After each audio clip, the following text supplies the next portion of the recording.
Everyone, and welcome to this meeting of the Syracuse Planning Commission.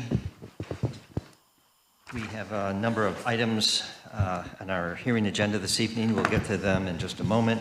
First, though, we will take care of some housekeeping business, namely action on the minutes of our July 8th meeting earlier this month.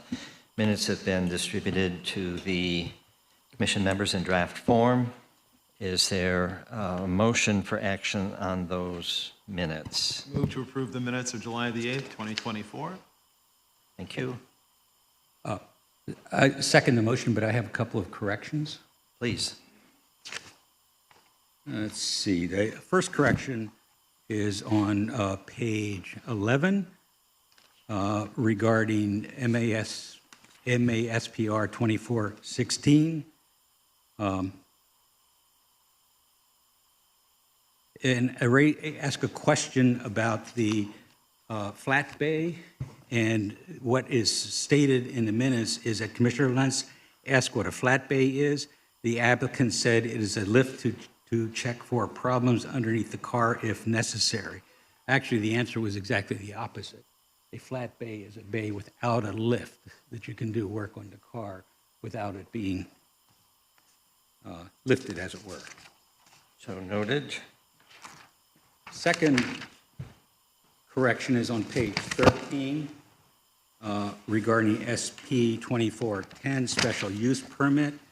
At the top of page 13, the statement says Commissioner Lentz moved to approve the special use permit application with conditions of the development report in the staff packet and for declaration of action by the Common Council. That should read for a positive declaration for action by the Common Council. Okay, thank you for noting those corrections. That same correction occurs in the other special use permit. Let me just find my place right now. Oh, yes, back on page 8. Regarding the special use permit for SP 2414. Again, it says that towards the end of that page, permit for action by the Common Council, it should be with a positive declaration for action by the Common Council.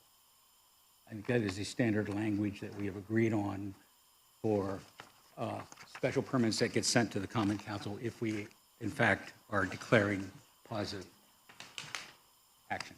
Okay, thank you. Does the maker of the motion accept those corrections? Yes, accepted. Thank you. In that case, is there any further discussion on the corrected minutes for July 8th meeting? If there's no further discussion, all in favor of the revised minutes, please indicate by saying aye. Aye. Aye. Those opposed, please say nay. Any abstentions? Our July 8th minutes are approved. And we move to our public hearings for this evening.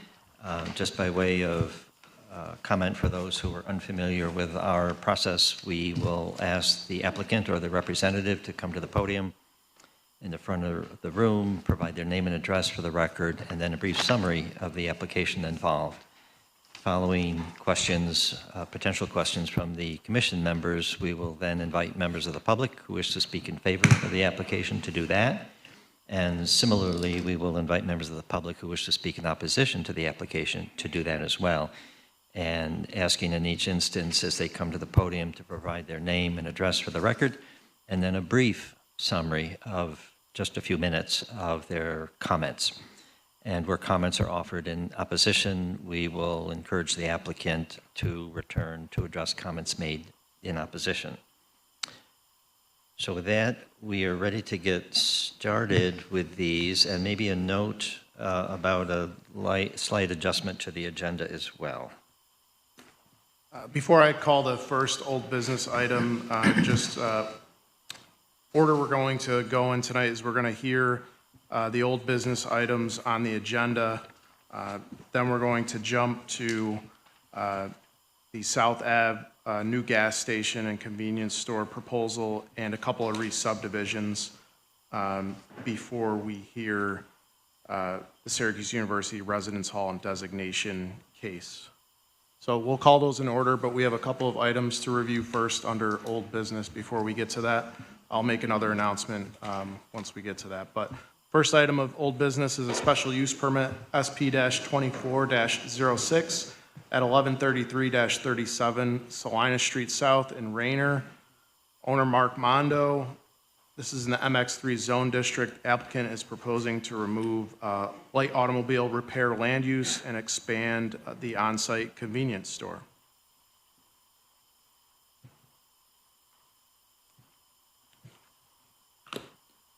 Good evening. James Owen, address 207 Maple Drive, Fayetteville, New York.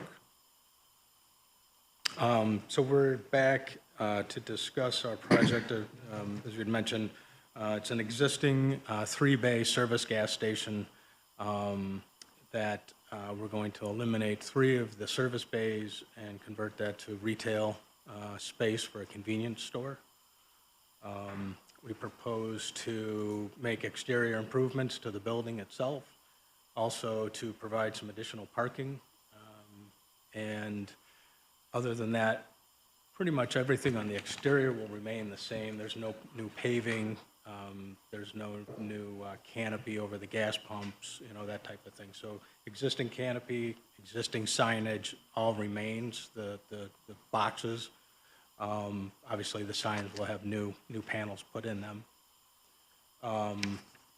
There's existing, recently completed street improvements by the city, so that we've got some nice new impervious asphalt put along with the new sidewalks and all that kind of improvements right along the Rayner Street and South Salinas Street.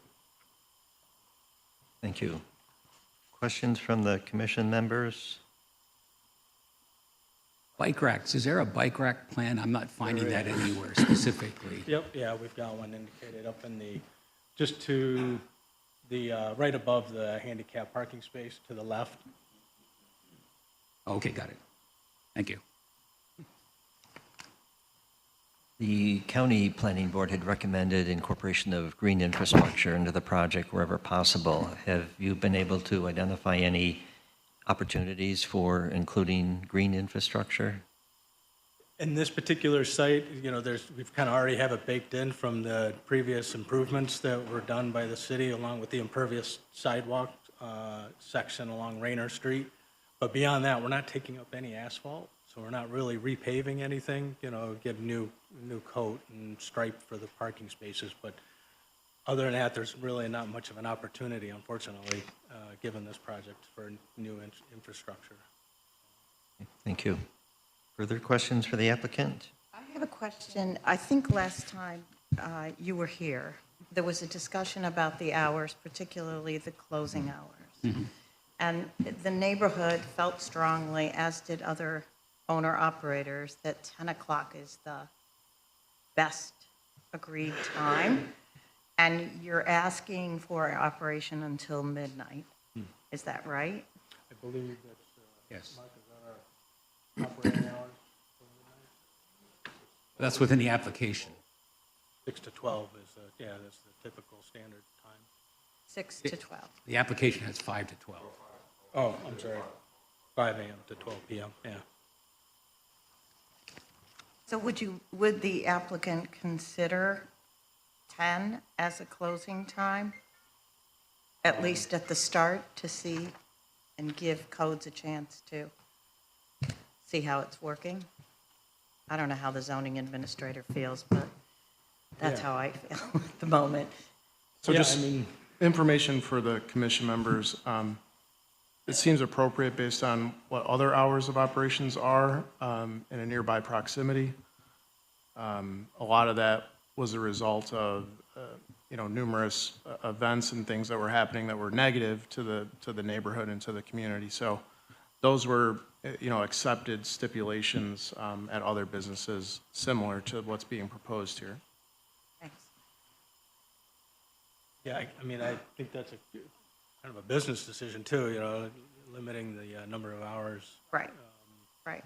So, and I'm not privy to those numbers, and but I'm sure it would be be willing to take a look at it and see if it's feasible. And I think the important thing for me to note is if it is amended to 10, there's always an opportunity to get a longer hour, either through the zoning administrator or come back here, Right. if things are going the way they should. Yeah. So it isn't the end, so to speak. Yep. Do you want to?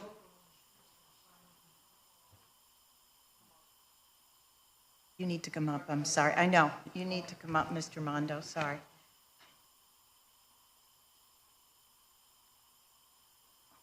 All right, Jake, you ready? By the old Burger King, is open, got a sign out there, open 24 hours. The gas station? Yes, right across from Central Tech. Yep. Thanks. Staff can review other, we can review that one, but I think, what's important to note is this is a review and kind of discussion point for this specific special use application. And that can be considered, but staff would highly recommend you consider condition of that time, as well as the notes in the staff report around parking in the right-of-way. We see a lot of businesses like this.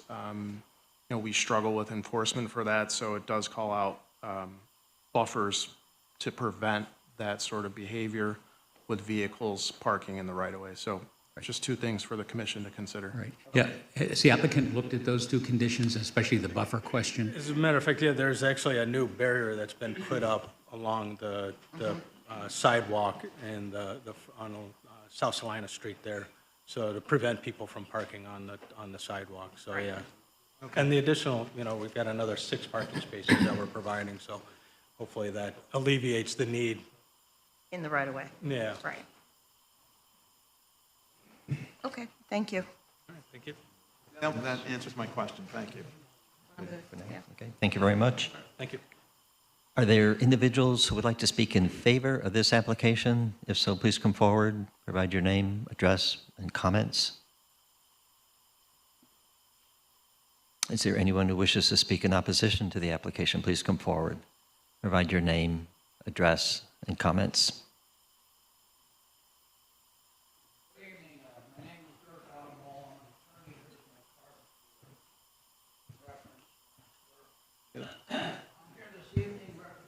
Sorry, can you speak into the microphone? Thank you. I'm here this evening representing 9 convenience store operators in the general neighborhood. And they are opposed. And I'm also presenting to you 2 petitions that were signed by about 100 people. These signatures were gained from a co-star of 1400 South Salina, which will give you an indication of Thank you. the smattering of people that trade in this area along Salina Street.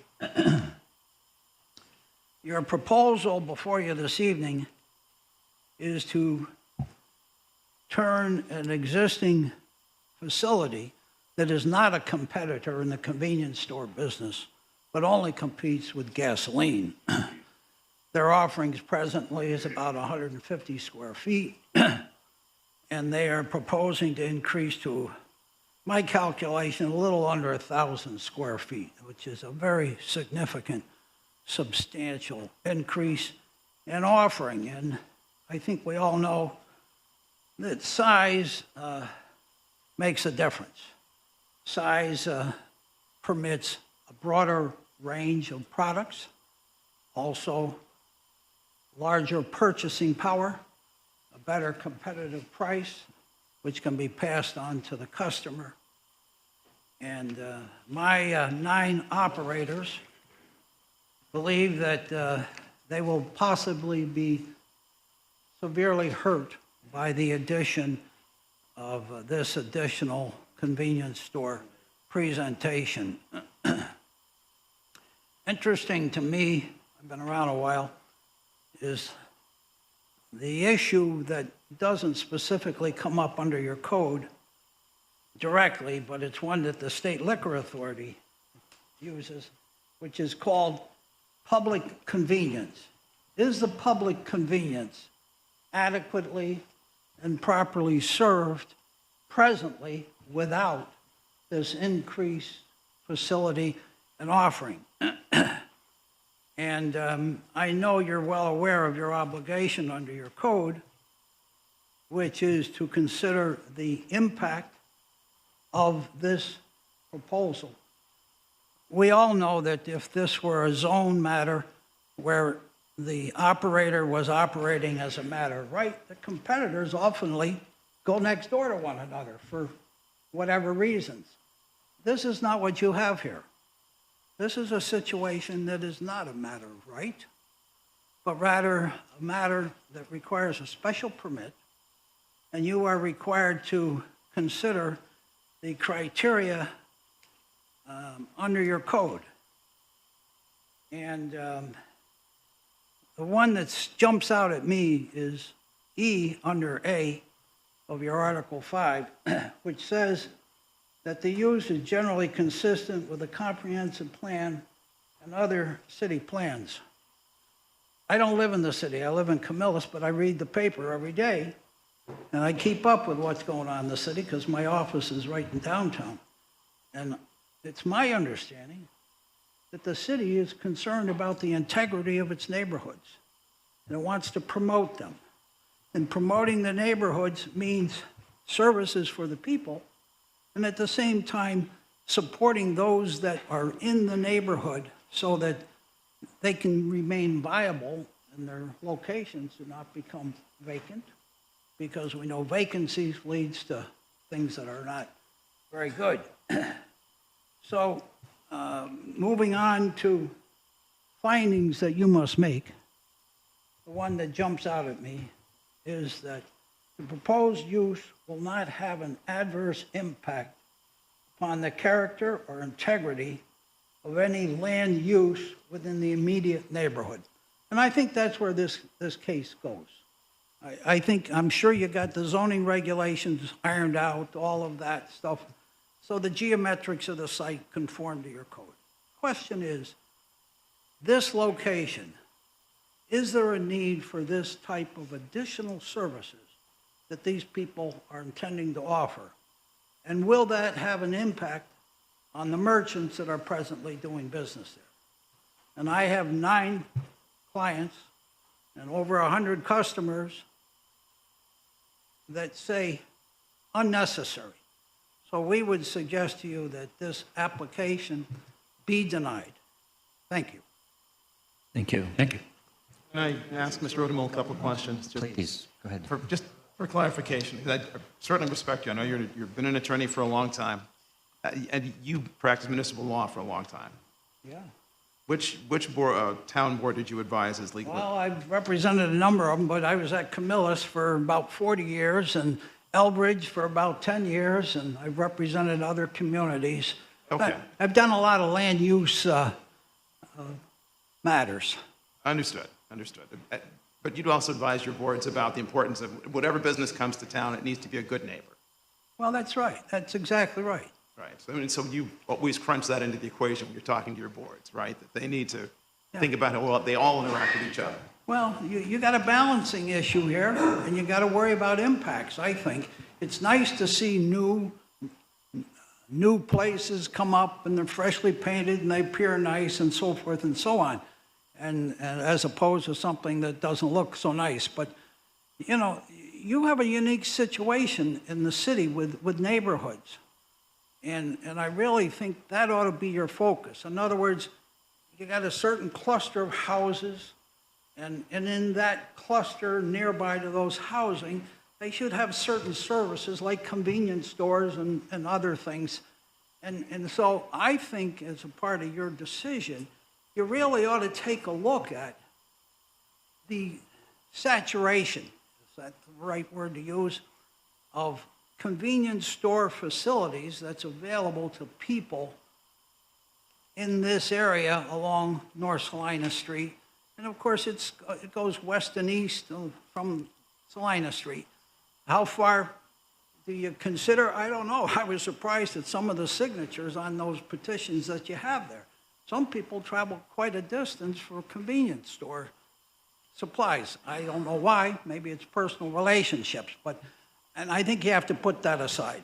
I think the issue is really, is there a need for more convenience store services in this area of the city, or is it presently adequately served?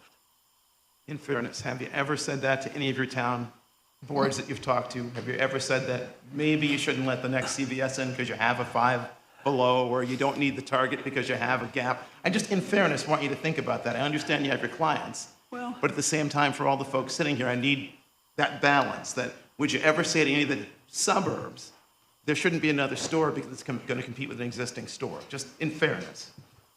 Well, it's a balance that you have to deal with, and zoning regulations, to some extent, are supposed to address that by saying in this area you can only do this, and in this area you can only do this. Special use permit is unique, and it's a good modern tool because it allows flexibility instead of the rigidity that we have from the old Euclidean zoning regulations that go way, way back when I was in law like that kind of school. geometry too. But And so you've got a special tool to use, and I think that brings you to having to dig a little deeper and consider more than maybe you do. Not that you do it superficially, but I think this requires a real balance on your part. But that's what I was looking for, the balancing. Thank you. Yes. Thank you. Are there, excuse me, are there other individuals who wish to speak in opposition to the application? If so, come to the podium. Provide your name, address, and your comments. Hi, my name is Tracy Luter. I live at 113 Elk Street in Syracuse. I first would like to address the last question that you, Mr. Bowler, asked the attorney in reference to would he advise another store, like a Target or a Gap, to not be there because we have maybe a Walmart or a thing.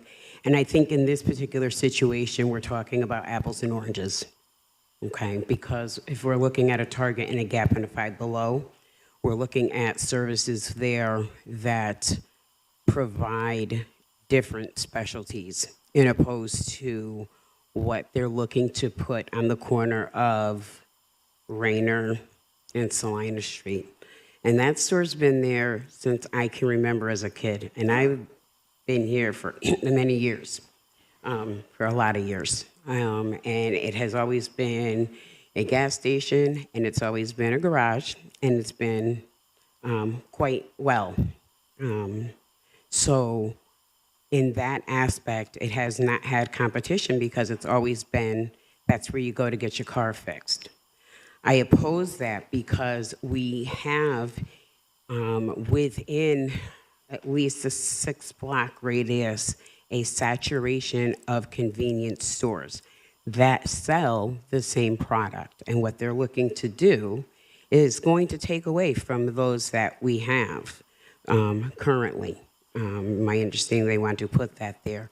So in fairness to the question that you had posed, in this question, it's not the same because they're looking to put the exact same thing that we already have right there. As a matter of fact, a half a block away from them is Jimmy's Market. It's right there. If you walk down the street, down the block, that's where Blue Star is at. The other gas station, it may say 24 hours. It's not open 24 hours. I believe they close at 9 o'clock. And then you still have to go down Salina Street a bit before you can get to another gas station on the west, on the store. Blue Star was open at one point till midnight. Until some recent activity is now closed I believe they close at 10 o'clock. I believe 10 o'clock is a more reasonable hour to be open in that neighborhood. 5 o'clock, I believe, is way too early, even in that neighborhood. It sits across from Pioneer Homes, and unfortunately, and it is very unfortunate, for me to have to stand here and say that our people don't know how to act. So the violence amongst people in general, those low-income housing against minorities that live in that neighborhood, they take that for granted. They have nothing better to do. So to give them another hangout spot is definitely not the answer, and that's all that's looking to do, especially if you leave that open. As it stands right now, during the day, we have grown men that sit behind their current location is a car wash. And then there's an empty lot and the tree, and the grown men sit there and they drink all day. And we're talking maybe 5 blocks from the school. So we're in a school zone. And we have to deal with that, with our children going back and forth to school. We recently had the young lady that the little girl couldn't even go get a gallon of milk from the store, who was killed, and that was just a few blocks from this particular location, you know. So to add fuel to the fire, I think adding another convenience store, I think we have our priorities mixed up.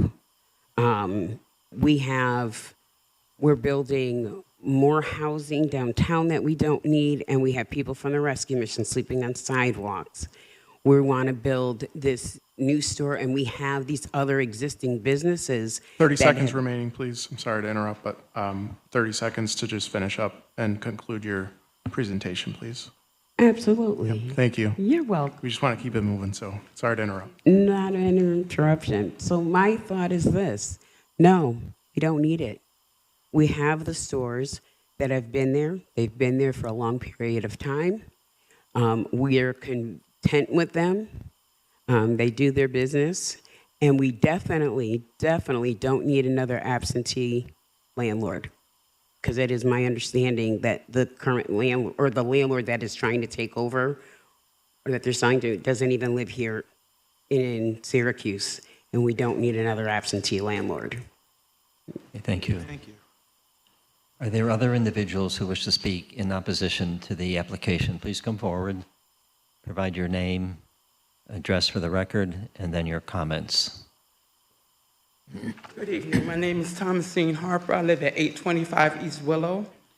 My problem is we have all these youth that do nothing except hang in the streets.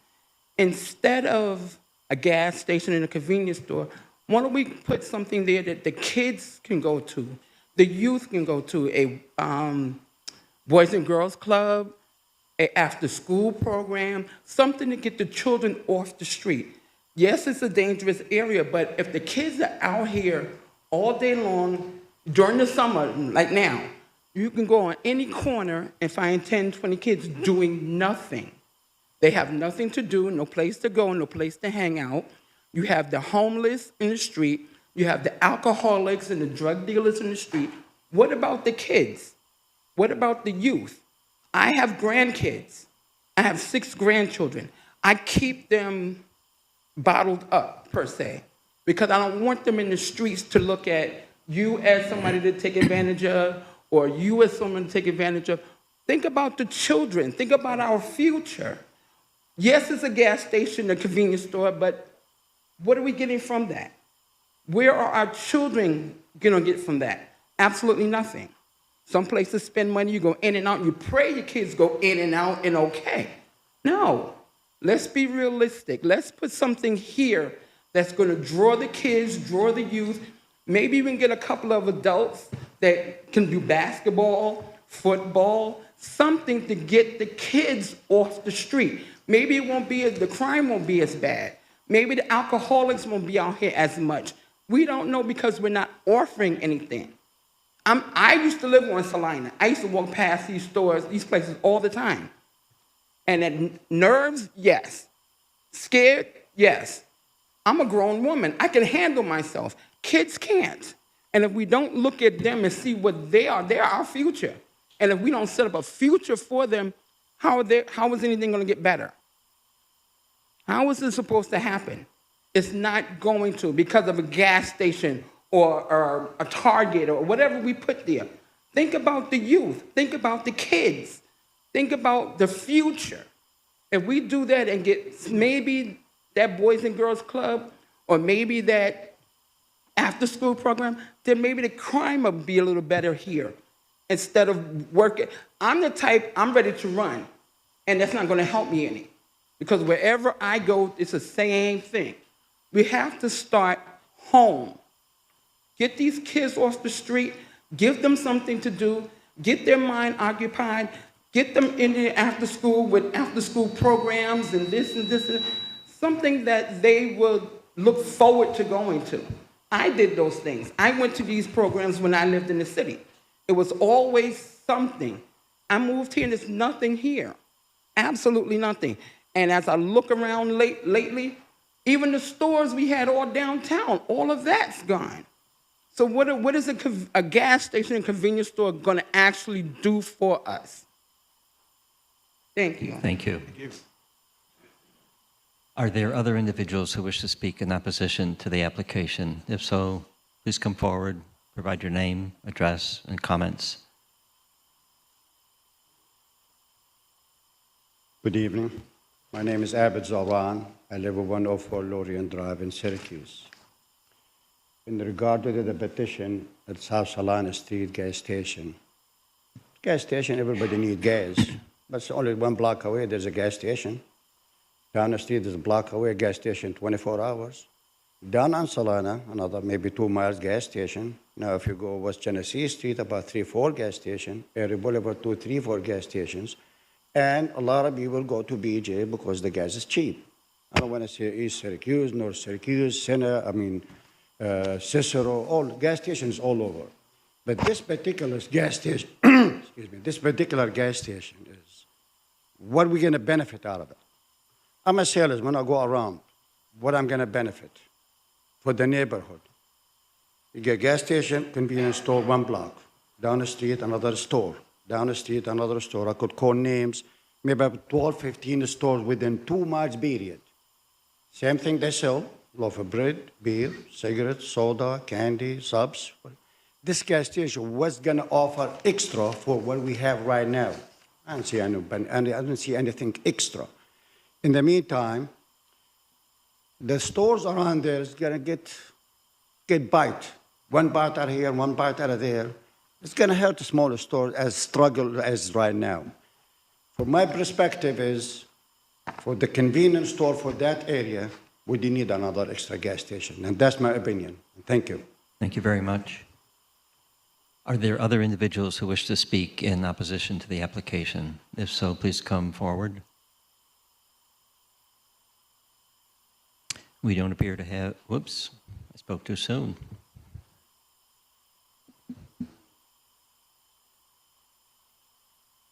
Good evening, everyone. My name is Mr. Thomas Luder. I live at 113 Elk Street. Now, on behalf of what the 3 people said before me, where we live at, it's not a convenience to put another store there because there's already too many stores there. What are you going to put another convenience store there to sell alcohol? Whatever they're going to do in that store, we already have stores for that already. And why bring in another convenience store that's not going to help the community? It's going to hurt the community. The volume of the property is going to go down, but you're going to have people hanging out in front of the stores, people conducting drugs, people selling drugs, where kids are going to gravitate and look at, say, oh, this is what I want to do. This is what I want to be in life. That's not what I want to see for my nieces and nephews, my grandkids. I have 8 grandkids, and I don't want them to look around and say, oh, this is what I want. My grandfather is not out here. I see this every day. It breaks my heart when I walk past this gas station and I see people sleeping outside that I know that I could help. But bringing another gas station is not what we need in that area. And I thank you. Thank you very much. Are there other individuals who wish to speak in opposition to the application?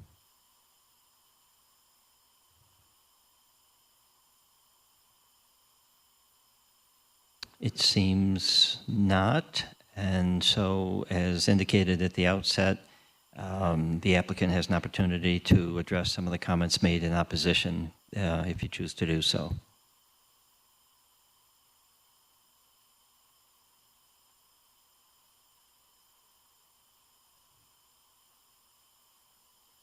Hi, My name is Mark Domble, 536 County Route 22, Middletown, New York.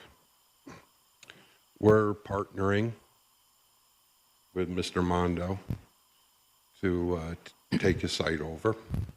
Mr. Mondo's getting up in age. His brother is leaving the mechanic shop, and he's looking to not be as involved and with the car end of the business, because that's a dying end.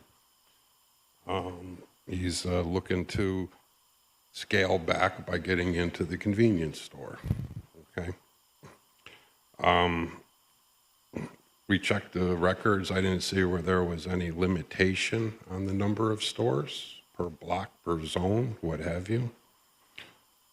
That's our flag right there, right? What's that flag based on? The free enterprise system. I think what we have are some people who are coming up, especially at the last meeting, who are happy to live in the status quo. Competition is only going to help improve the downtown area. What this is going to do, this is going to force everybody to pick up their game by better security, better lighting, cheaper prices, whatever, in order to maintain their business. So, and a lot of these opportunities for these 9 convenience stores, or how many there are, this could be a win for them. They could pick their game up enough where this could improve their business too, if that's what they wanted to do. Okay? There was a mention in there about a absentee landlord. We're not an absentee landlord. We've got sites on Taft Road in Liverpool, in Syracuse, Liverpool, on Morgan Street, Camillus on Milton, West Genesee Street, and North Syracuse. So we've got a big presence here. And the big thing I want to push is that we can't be afraid of competition, because competition will improve everybody else. Thank you. Thank you. We have heard from the applicant and members of the public, either for or against. Certainly. Let you know, my family's been down there since 1956, year I was born. I'm 68. It's the only job I've ever had. My father is down there, Ed and Bob Shell, with Bobby Primo. They're all dead now. Bobby went to law school, became a lawyer. Okay, and my father Shell moved out in 1980. We had to buy the location. I'm 68 now. I'm blind in my left eye. I got to go get an MRI August 2nd because I got a meningioma tumor growing over here, and I might not be able to see much longer. And what S&K does, they buy their locations. And if you want to go see a nice S&K store, go down by Costco's, down right across the street, and he's doing more gas business than the Fast Track and the Costco's, because his price is like $3.24 a gallon. They lower the price on gas, and I never seen so many people. It was like a gas shortage over there. People coming into that station.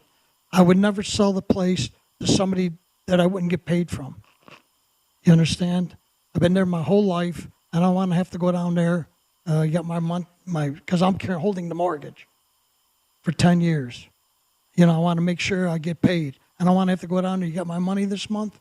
When I put every day of my life in that place, I still work 7 days a week down there. And everybody came and go off the south side. Sears was there, they closed. Mondo's was there forever. Forever. The longest person in business on the south side. Meltzer's across the street. Coinlec Laundry was over there.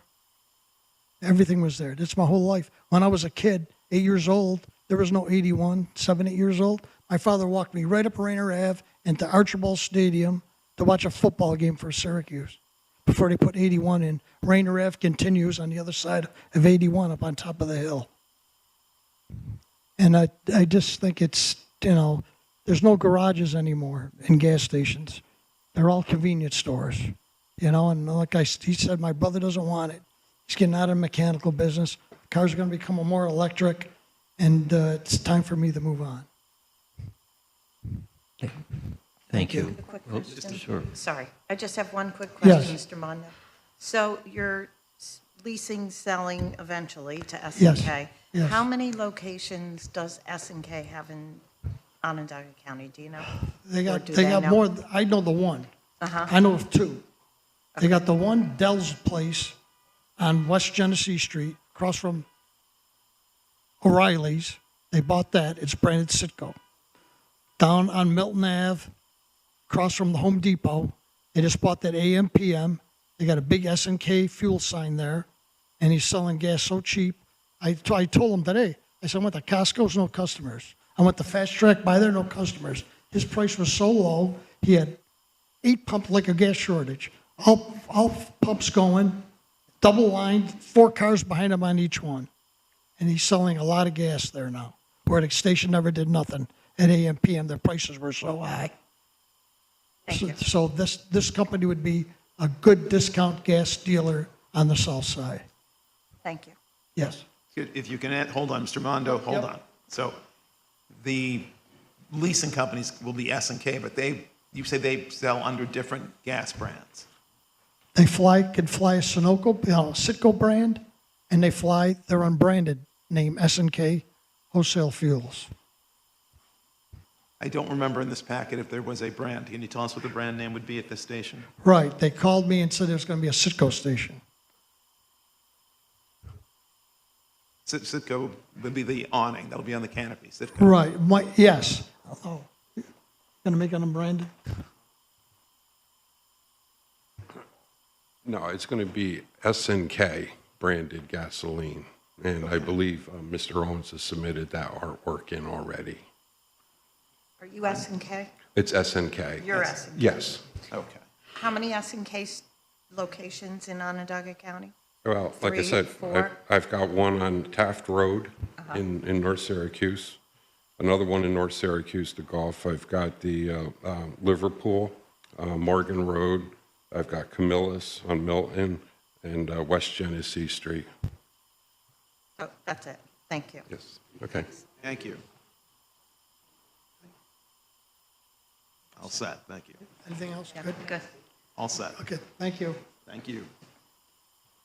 Thanks to everyone who spoke. We will close public comment on this application. I turn to staff to ask if there is any additional pertinent information relative to this application that the commission should know about. I just have a couple of points of clarification. So this lies within the MX3 zone district. Food and beverage retail is allowed by special use permit. A special use permit is allowed in this respective zoning district if it meets the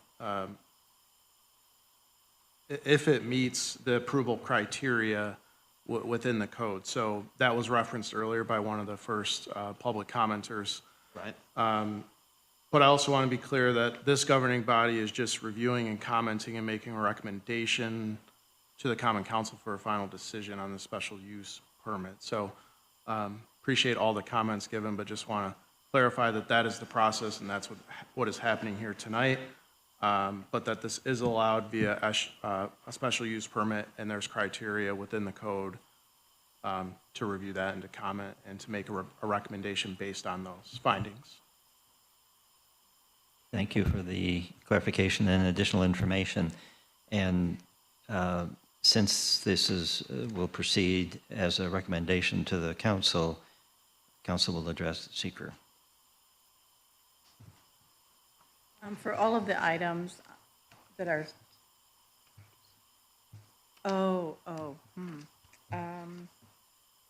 I think we'll have council do seeker. Okay. Yeah. That's fine. Okay, good. What was that? We're still going to do seeker. Yes. No, No. council. Common Council. Yes. Common council now. Okay, let's switch.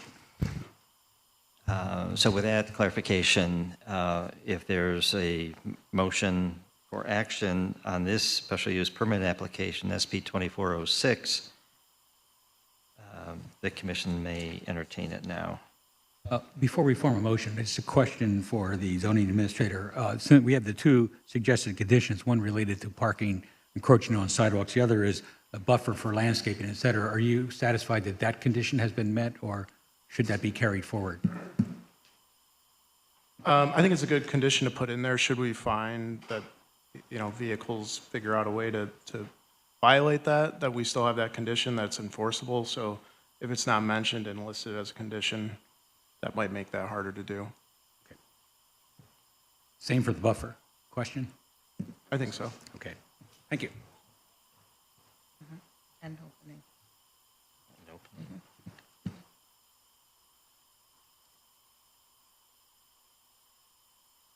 And we're contemplating potential conditions in addition to the buffers and the non-encroachment provision, possibly. Additionally, we might consider closing and opening time to be more in concert with the surrounding neighborhood, if there's such a motion.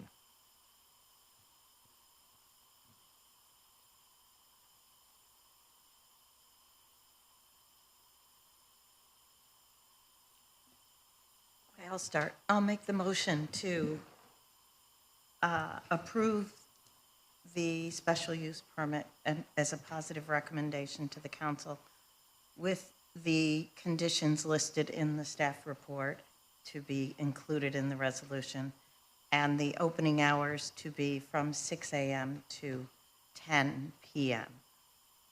As I stated earlier, it's possible for the owners to come back through the zoning administrator or this body to request additional operational hours.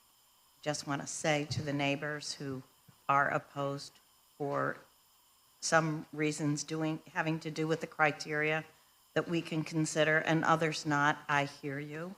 I think this board hears you. But our job is this criteria and not all of the other concerns, unfortunately, at this time. Thank you. Is there a second? Second? Thank you. So there's a motion before us for approval of the special use permit with 3 conditions as iterated just moments ago. Is there discussion on the motion? Just to pick up on the clarification that council made, whatever decision we make, there will still be a review by the common council Right. on the question of whether there should be a convenience store. Correct. Yeah, and I believe they will have a hearing. They are required to have a public hearing on a special use permit as well. Is that right? Am I right? Yes. Okay. Okay, thank you. This would go as a recommendation to the council for further action, final action by the council. More discussion on this motion before us? There's no further discussion, then all in favor, please indicate by saying aye. Aye. Those opposed, say nay. Nay. Any abstentions? I think the motion carries. Did you? Aye. Okay. So this will be conveyed to the Common Council for their deliberation and action. We move to our next hearing, please.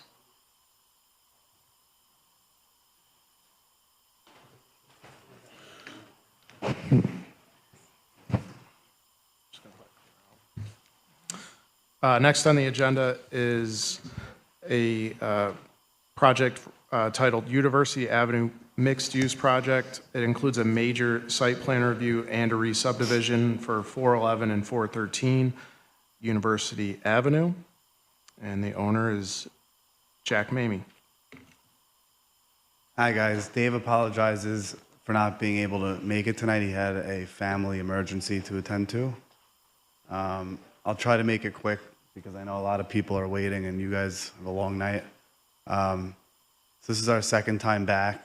The first time we were pushed off because it was deemed more appropriate to go before the SLPB prior to coming here for a decision. So we went before them twice, and the main takeaway was incorporating some limestone along bringing it all the way up on the front face of the building on the first floor. Perhaps the other rendering might show it a little more clearly. Yeah, so They just wanted us to bring the limestone up to, kind of pay, bear similarity to the Grace Church across the street. Other than that, they wanted a shadow study, which I think demonstrated that it wasn't negatively affecting the garden of the church. And unless there's anything I'm missing, I think that was everything.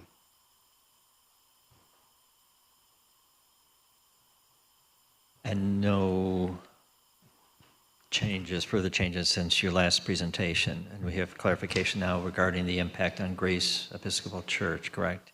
Can you say that last part again? Sorry.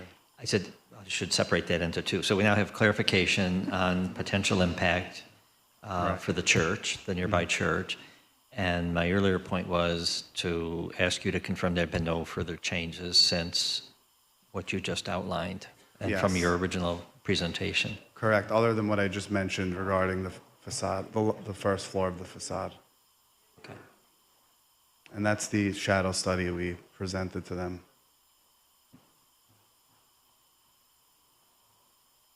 Thank you. Questions for the applicant?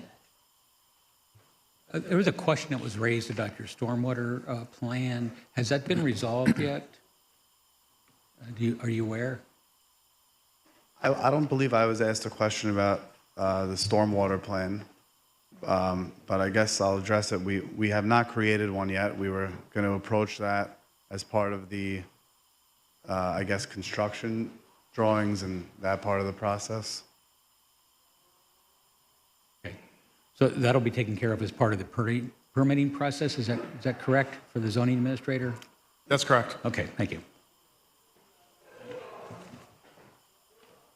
So I believe that you are familiar with our new affordability policy in the city for multifamily units.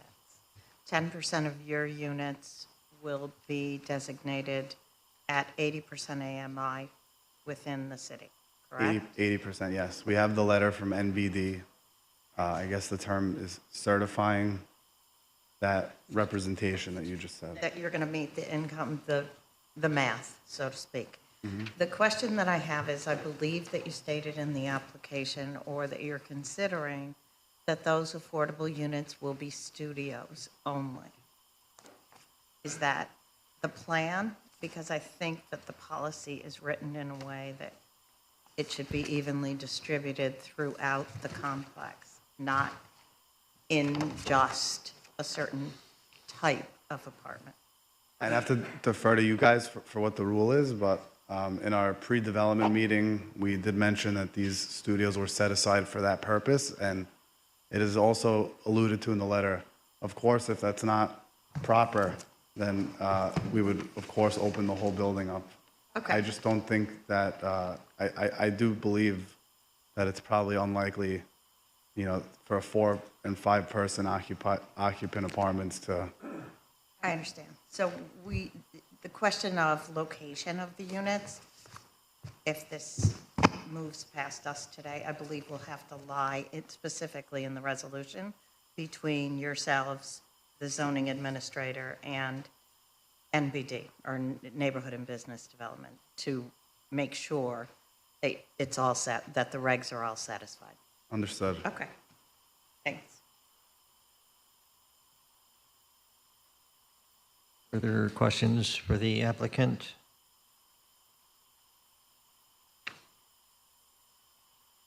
Okay, thank you. Thank you. Thanks, guys. Are there individuals who would like to speak in favor of this application? If so, please come forward.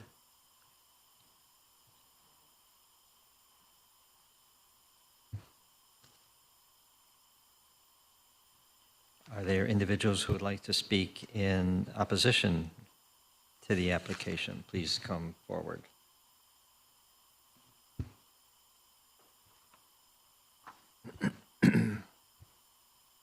We have no additional speakers, it appears. And with that, I would turn to our legal counsel to ask you to help facilitate our seeker review.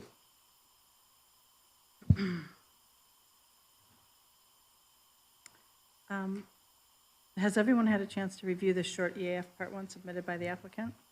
Yes. Is everyone familiar with the 11 questions of the short EAF Part 2? Yes. Yes. Do you believe this project will have any moderate to large impacts under seeker? No. Okay, because you do not believe there will be any moderate to large impacts, I recommend you vote to issue a negative declaration under seeker and complete the EAF Part 3 accordingly.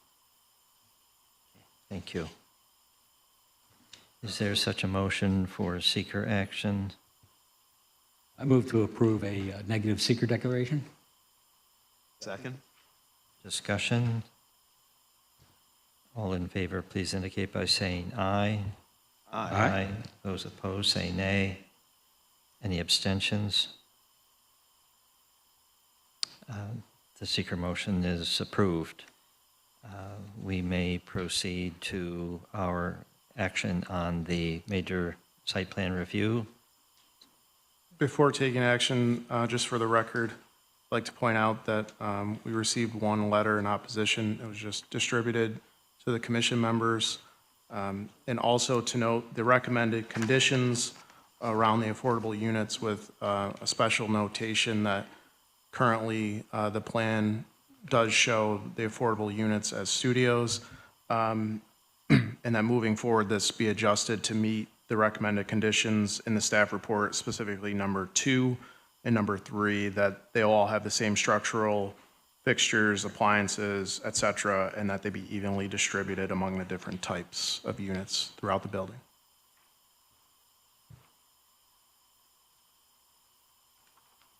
Thank you for that additional information.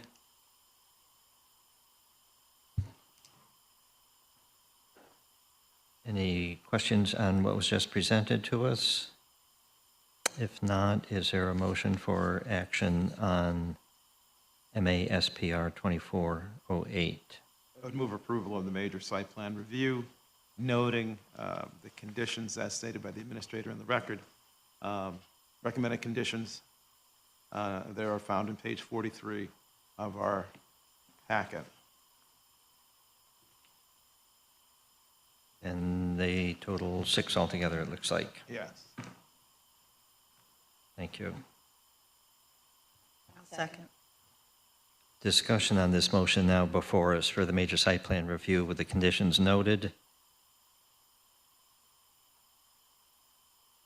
If there's no discussion, then all in favor of the motion, please indicate by saying aye. Aye. Those opposed, say nay. Any abstentions? That site plan review is approved, and we now consider the re-subdivision associated with this project, R24-23.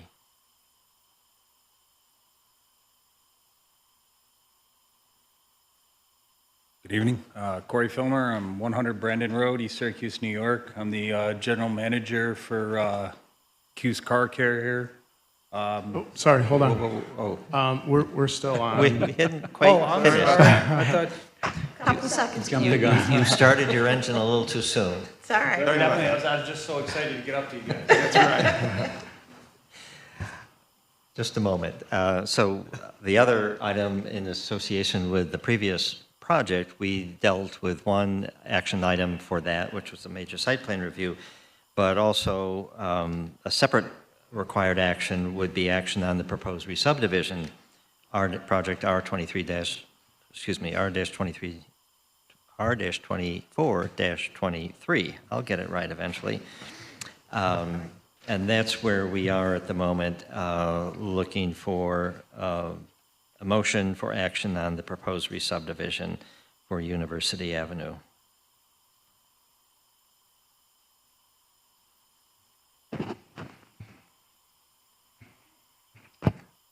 I would move to approve the re-subdivision. Thank you. Is there a second? Second? Discussion on the motion? If not, all in favor of the motion before us, please indicate by saying aye. Aye. Those opposed, say nay. Any abstentions? That re-subdivision is approved. We move to our next project, and I'll ask the zoning administrator to introduce that, and I know someone's at the ready to speak to it. Yes, thank you. Q's Cars is up, so it includes 3 different projects. There's a special use permit, a major site plan review, and also a re-subdivision. All right, again, thank you. Corey Filmer, 100 Brandon Road, the general manager of Q's Car Care. We're trying to build an addition at that other place that wants to get rid of bays. We're trying to get some more, talking about the future of cars, trying to get prepared for the change of it so that the dealer and dealer prices isn't the only option for the neighborhood.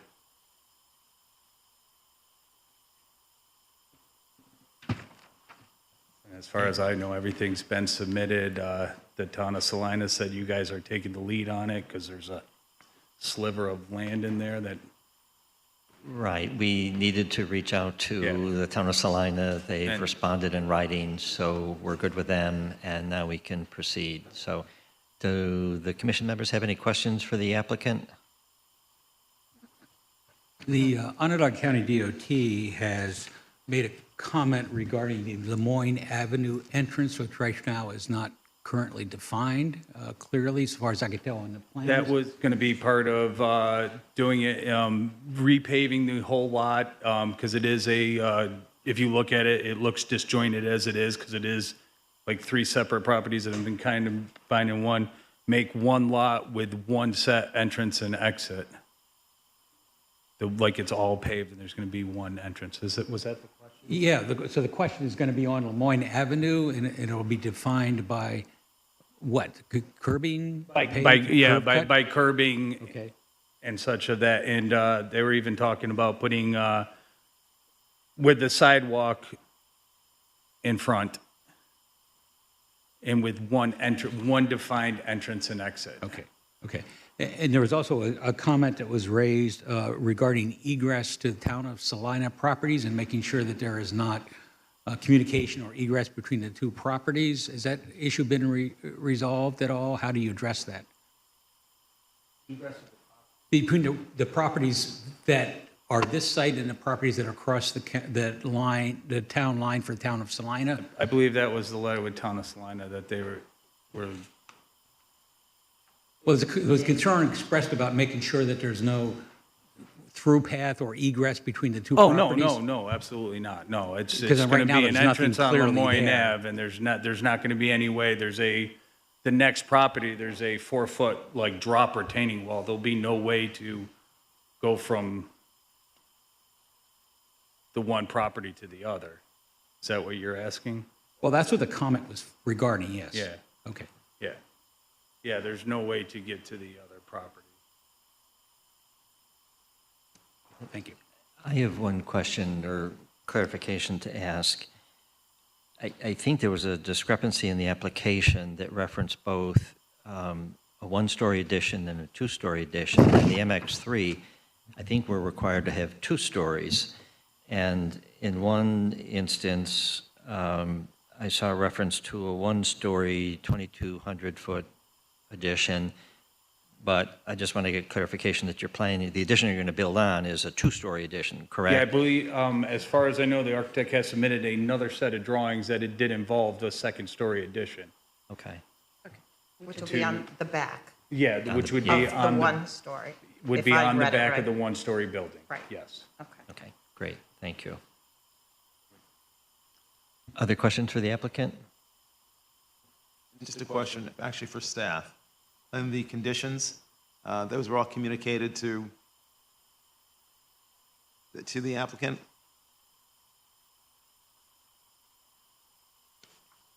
The recommended conditions for approval?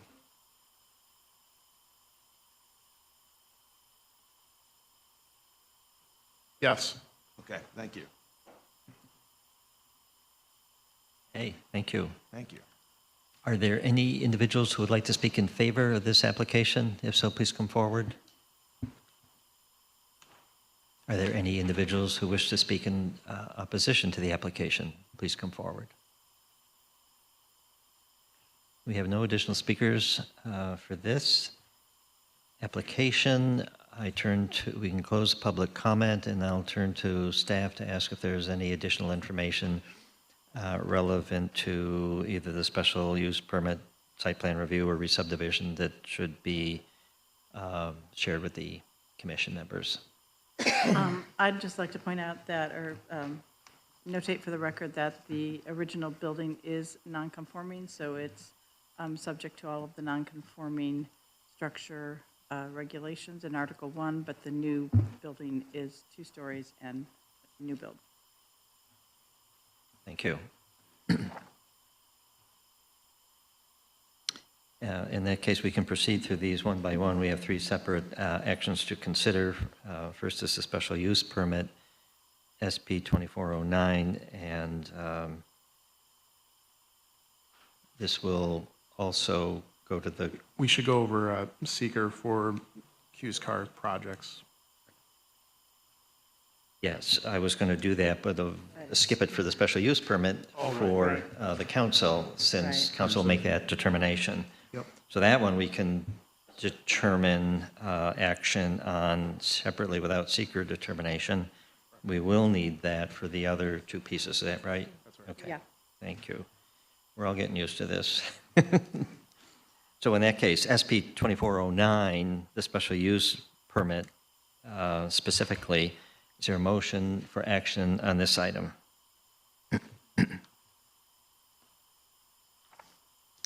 I move approval of the special use permit as presented with 7 recommended conditions on page 89 of the staff report. The 8th condition reported on that page has already been met because of the coordinated review of seeker that we will be doing for the other 2 applications. Okay, thank you. Second? Discussion on the motion. All in favor of the motion, please indicate by saying aye. Aye. Aye. Those opposed, say nay. Any abstentions? SP 2409 is approved. We move to the major site plan review, which is MASPR 20. Excuse me, before we go on, did I say with a positive declaration for action by the Common Council? Can we make sure that language is in there? I think I omitted that. A positive recommendation? Yeah. Yeah. I didn't hear it in the motion. Okay. Just So- clarify your motion. To clarify, the motion is for a positive, the recommendations for a positive declaration for action by the Common Council on the special use permit with the 7 conditions listed on page 89 of the staff analysis. Okay. The seconder of the motion is agreeable? Second, Oh, yeah. you're the I seconder, agree. sorry.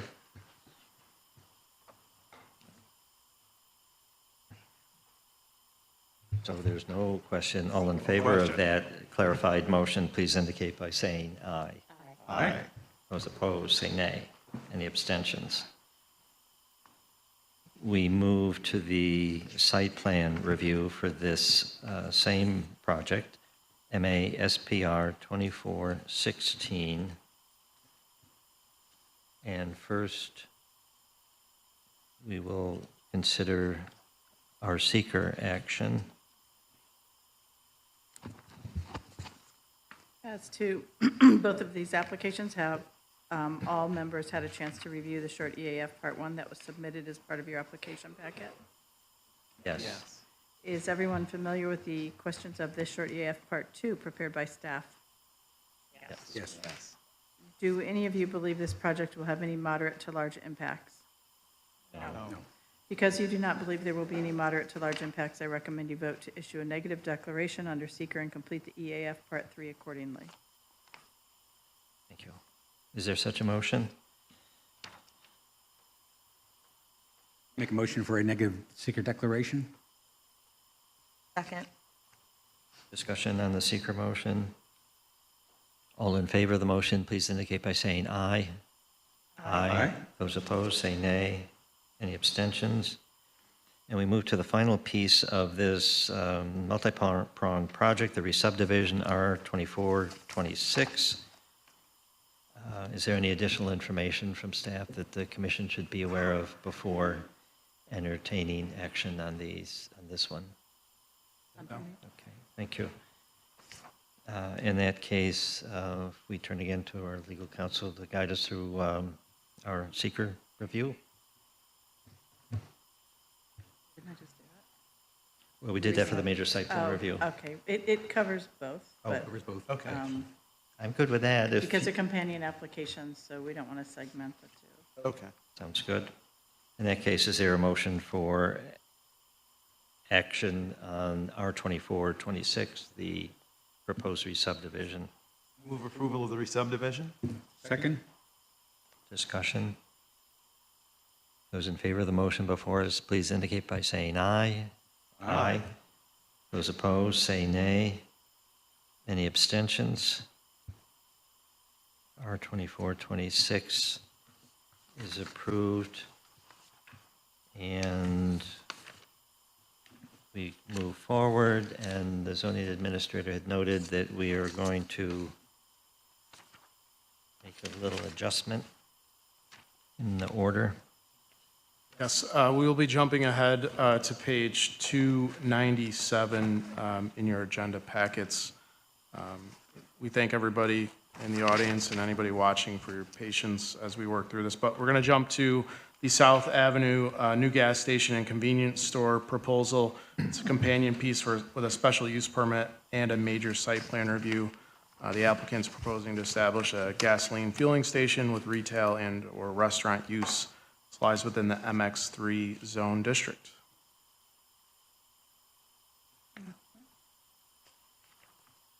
Is the applicant here, or their representative?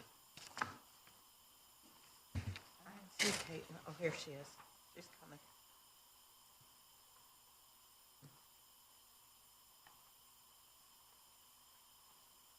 Evening. I'm Caitlin Wright with the Greater Syracuse Land Bank, 1941 South Salina Street. We are the current owners of this parcel and the applicant. We have a buyer under contract, Johnny Pertiller, who would like to purchase this and redevelop the gas station into a functioning gas station again. It's been unused for at least 20 years, if not longer. In 2017, SIDA hired a firm to do an economic development study on South Ave and to identify what were gaps in the market that weren't being met, demand that wasn't being met, and there was a lot of community engagement done. And the community told us that they wanted to see a name brand gas station on South Ave, that need was not currently being met. And so when the land bank acquired this property in 2019, we put it on the market with that stipulation that we were looking for a buyer who would turn it into a name brand gas station. And we tried to recruit gas stations ourselves and struggled to do so. And ultimately, we received a purchase offer from Johnny Pertiller, who grew up in this neighborhood. He had purchased from the land bank before a residential property that he renovated. He has a construction company, a home inspection company, and a trucking company.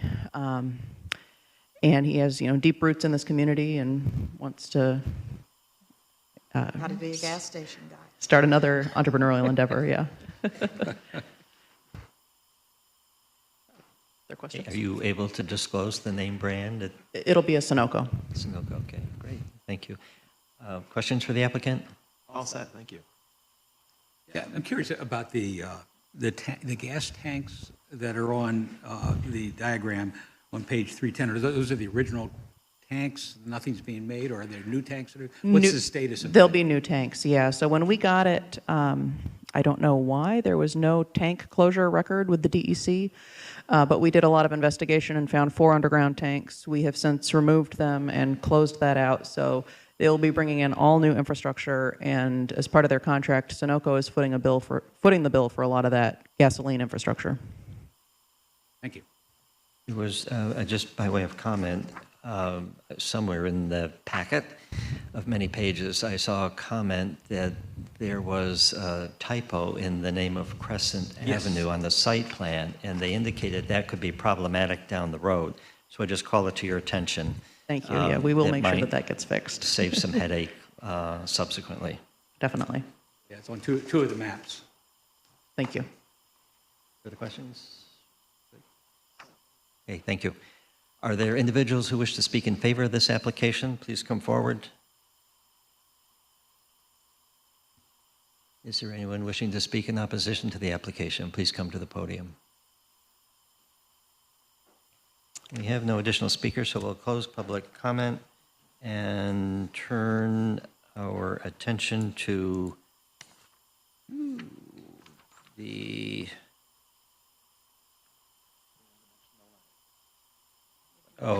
yes.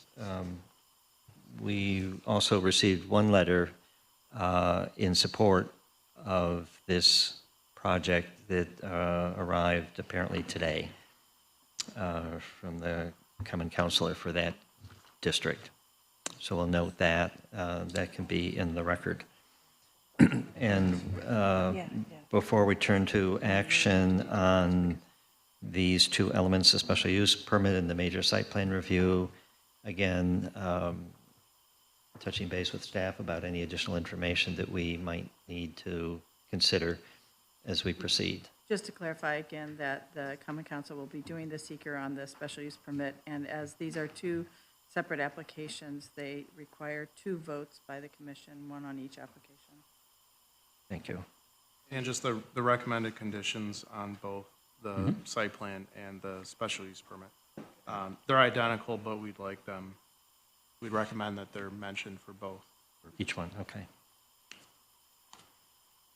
In that case, knowing that the council will address the seeker review for the special use permit, is there a motion for action on SP 2413? I move approval of SP 24-13 as presented with the conditions that are listed on page 297 of the staff analysis and a positive declaration for action by the Common Council. Discussion on this motion. There's no discussion. All in favor, please indicate by saying aye. Aye. Those opposed, say nay. Any abstentions? SB 2413 is approved. We turn now to major site plan review for MA SPR 2426 and ask that legal counsel help facilitate our seeker review. Has everyone had a chance to review the short EF Part 1 that was contained in your packet and prepared by the applicant? Yes. Has everyone reviewed the Part 2 prepared by staff? Yes. Yes. Part 2 EAF. Does anyone believe this project will have any environmental impacts moderate to large under seeker? No. Because you don't believe there will be any moderate to large impacts, I recommend you vote to issue a negative declaration under seeker and complete the EAF Part 3 accordingly. Thank you. Is there such a seeker motion?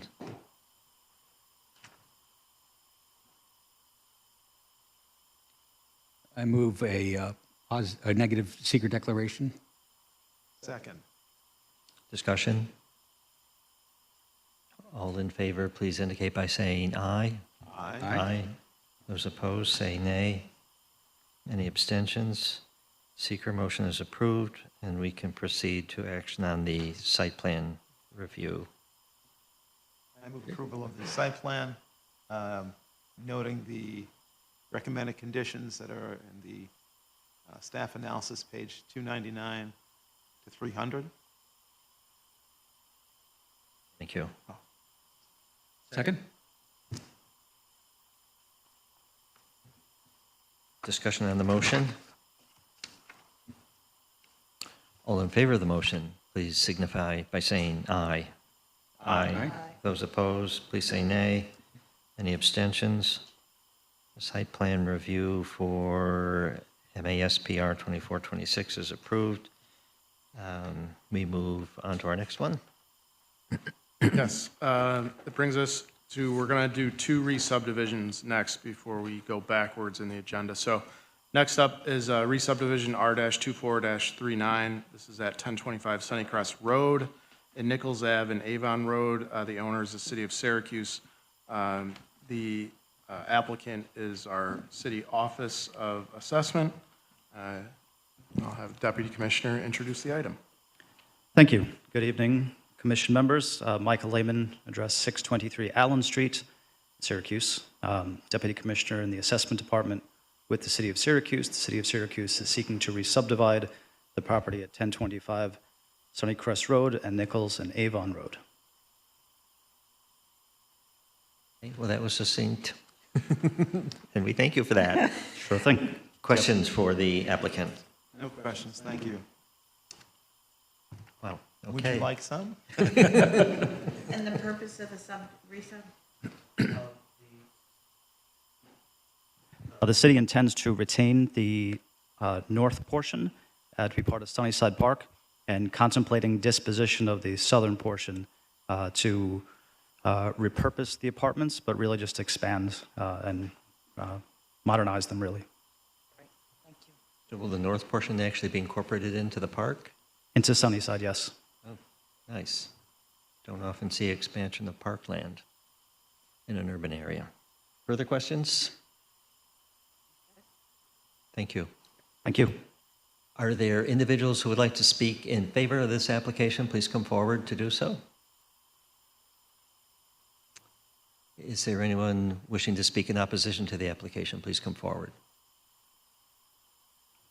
Well, we have no additional speakers. We will close public comment and turn to our Assistant Corporation Counsel to help facilitate our seeker review. Sure.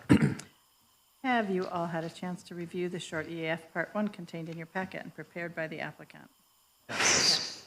Bless you. Bless you. Have you reviewed the 11 questions of the short EAF Part 2 prepared by staff and also contained in your packet? Yes. Do you believe this project will have any moderate to large environmental impacts under seeker? No.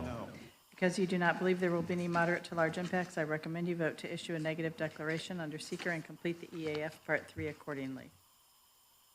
Thank you. Is there such a motion? I move a finding of a negative seeker declaration.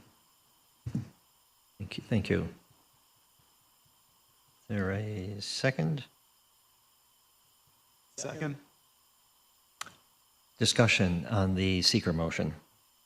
If there's no discussion, all in favor, please indicate by saying aye. Aye. Aye. Those opposed, say nay. Any abstentions? Seeker motion is approved for R2439. Is there a motion for action on the re-subdivision? I move approval of re-subdivision application R24-39 as presented with no additional conditions. Second. Thank you both. Discussion on the motion? All in favor of the motion, please indicate by saying aye. Aye. Aye. Those opposed, say nay. Any abstentions?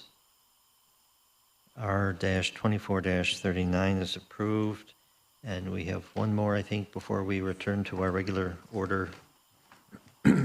That's correct. One more re-subdivision, R-24-41. This is at 618 and 624 Sedgwick Drive. This is in the R1 zone district.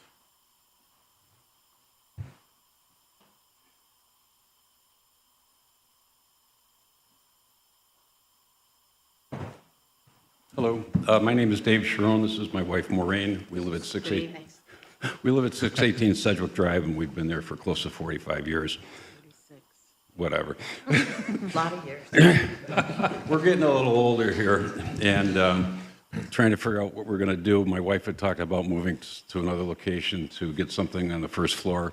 Our bedrooms and master bath are on the second floor. Laundry is in the basement. We need to get everything on the first floor. The house next door became available to us. We initially were going to try and combine the two houses and utilize the first floor from 624 Sedgwick Drive. Realized that aesthetically it wouldn't look good, be a nightmare to do, so we tore down 624. So we're looking to combine the two lots now so that we can put an addition on our house and get everything on the first floor. That's it. Straightforward. Questions for the applicants? I just will put on the record that I'm familiar with the applicant and understand the efforts he's put into the property. That was just homework that was done. Through the last 20 years, I've learned of the situation you've been living with. But I feel I can make a fair assessment of the situation. Okay, thank you very much. Are there individuals who wish to speak in favor of this application? If so, please come forward. provide your name, address, and comments.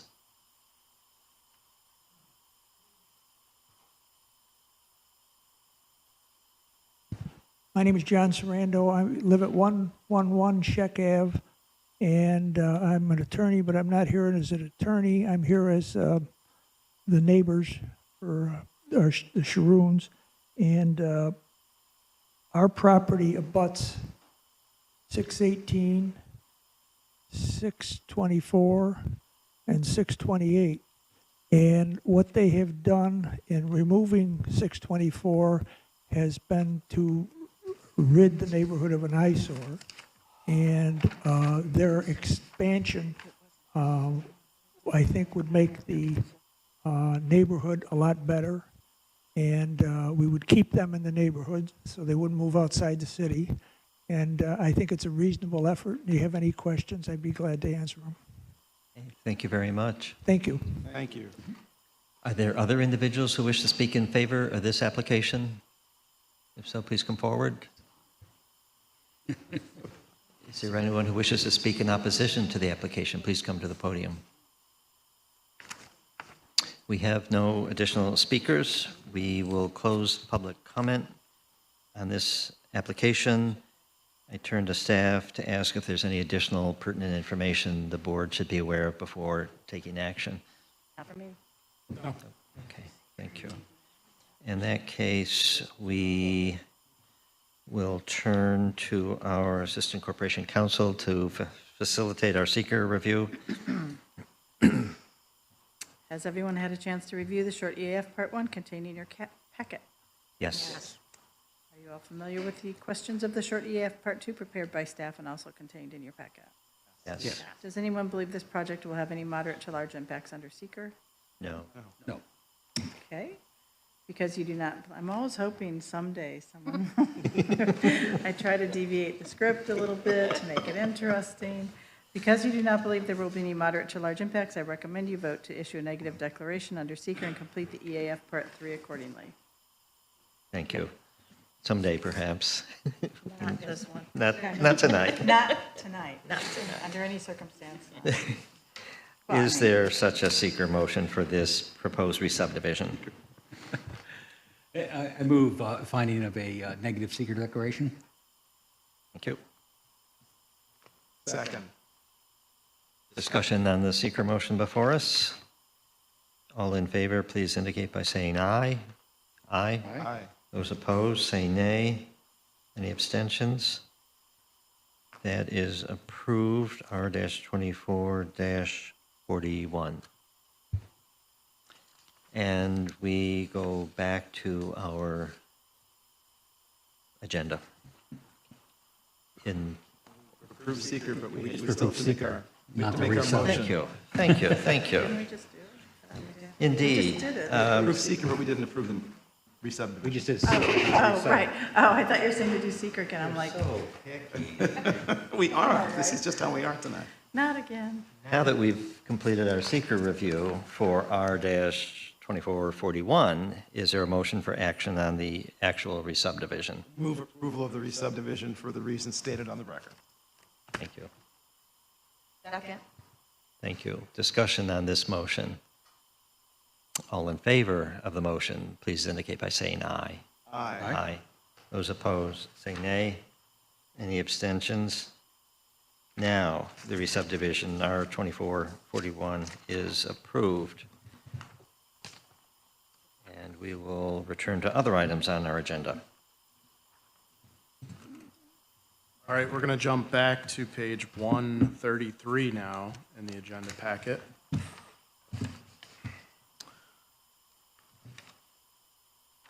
This is the designation of a protected site located at 727 Comstock Avenue, PS-24-01.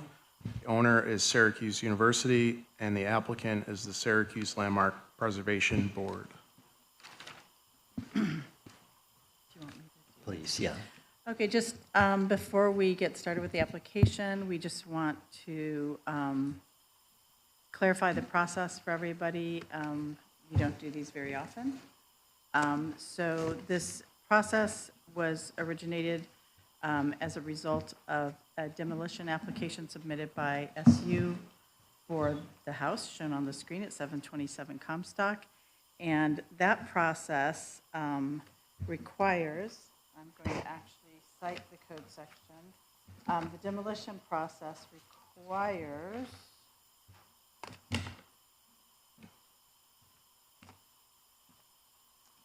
that, and it is found in section 6.3C of the code, the old code on page 210, that in order for a demolition for a non-landmarked historic property, which this site is,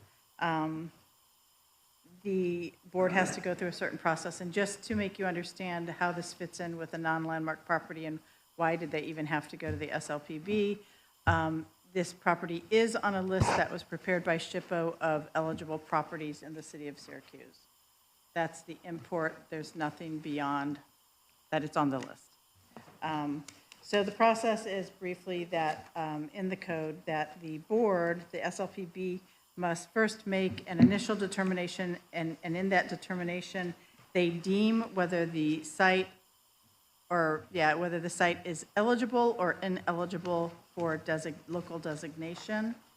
And if they deem that it's eligible for local designation, the code mandates, by use of the word shall, that the designation process be initiated. And the board also did that. The designation process requires that is shown in section 6.3A, and it has several criteria that have to be met in order for the property to be designated.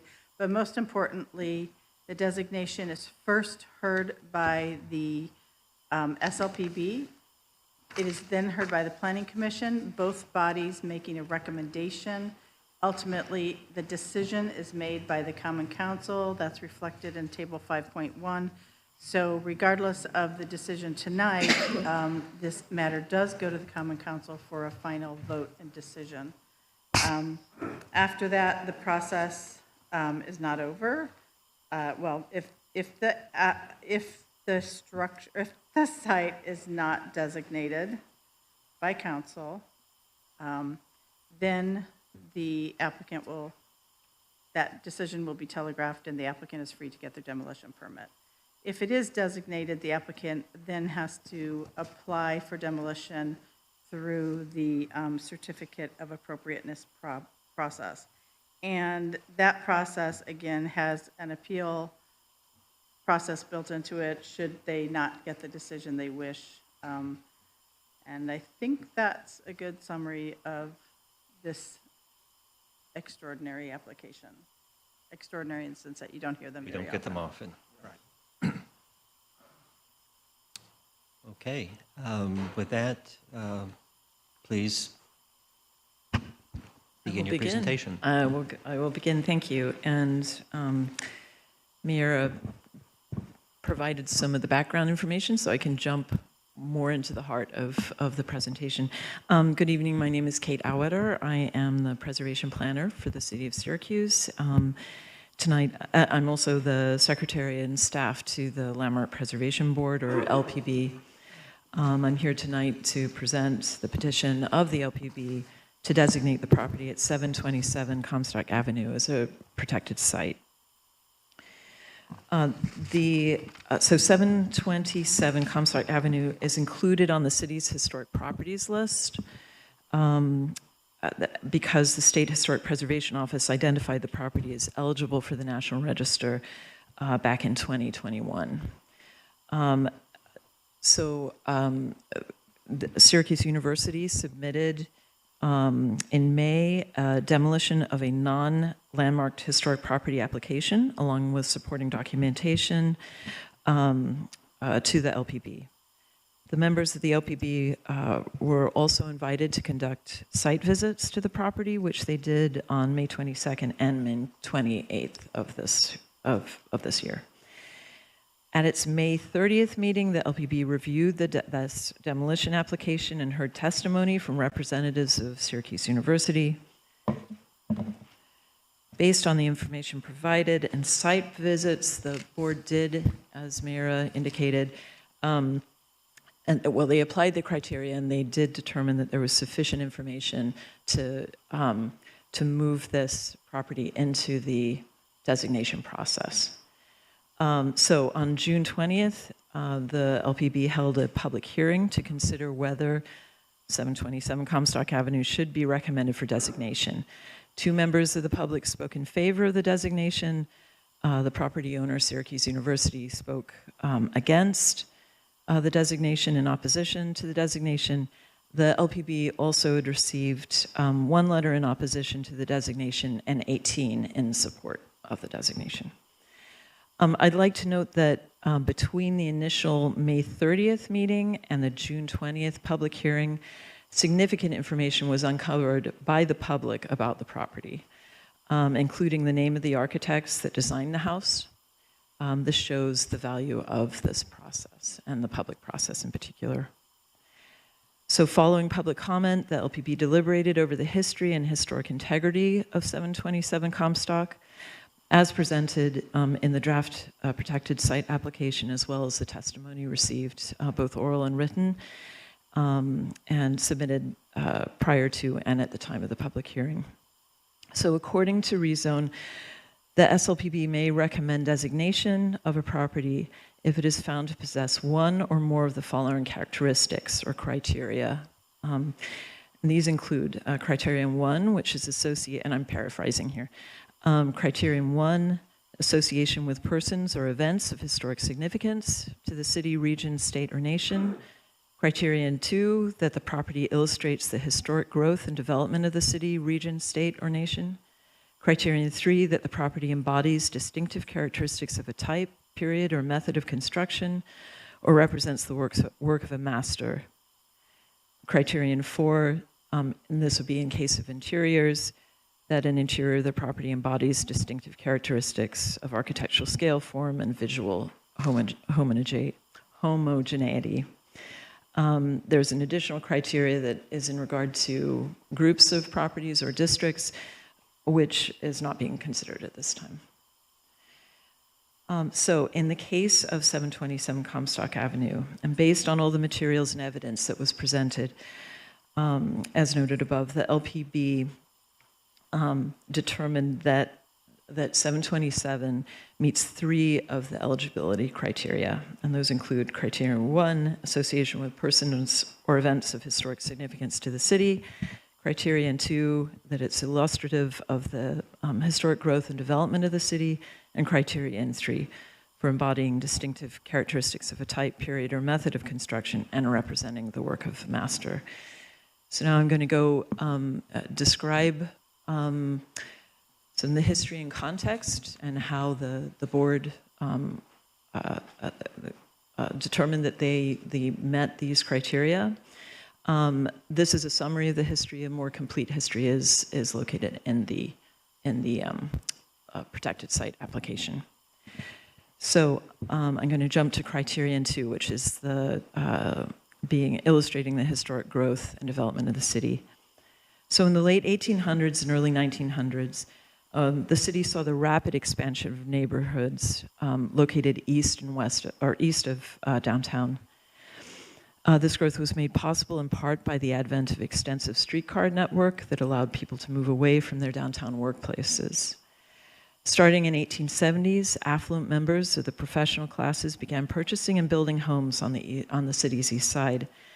The wealthy enclave of Walnut Park, located just north and west of Syracuse University, was developed between 1870 and 1900. As noted by local historian Dr. Sam Gruber, Comstock Avenue was the southernmost expression of this early upscale development on the city's east side. Advertisements appeared frequently in local newspapers offering choice lots along Comstock Avenue, and by the early 1900s, Comstock Avenue featured several large homes. The residence at 727 Comstock Ave was constructed in 1905 for Charles and Laura Estabrook, literally at the high point of this neighborhood and of this street. They selected the up-and-coming local firm of Gagin & Gagin to design the house for a location for a location, as one news article stated, considered about the best available residential property in that part of the city, commanding as it does a fine view of the university campus, the city, lake, and country beyond. Beginning in the 1920s and 1930s, the advent of the automobile and introduction of new technologies changed where people could live and how people lived in their homes. Large mansions that required multiple live-in servants were no longer practical or economical.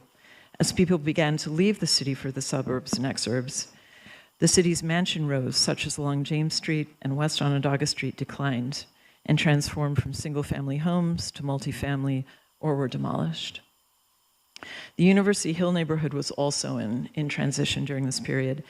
As families moved away, many of the large houses along Walnut Park and between Comstock Ave and College Place, which is a block to the west, were sold to sororities and fraternities and converted that converted the homes to dormitory-style living. Greek life at Syracuse University was established in 1871, only a year after the university's founding. As the university expanded, so did the number of fraternities and sororities. This growth was reflected in the neighborhoods closest to the university. Sanborn Fire Insurance maps from 1911 identified 2 fraternity houses within 2 blocks bounded by Comstock Ave, College Place, Euclid, and University Avenues. By 1941, there were 26. So establishing this neighborhood as a center for Greek life in the university. So following this trend, the Estabrooks sold their home to the Zeta Psi fraternity in 1923, and they moved to Fayetteville. The house at 727 Comstock Avenue became one of the many properties affiliated with Greek life at Syracuse University, and remained so for just shy of 100 years before SU purchased the property in 2022. So, so now into the ownership history and criterion 1, which is association with persons of historic significance to the city. The house was constructed for Charles and Laura Estabrook, who were cultural and social leaders in their day.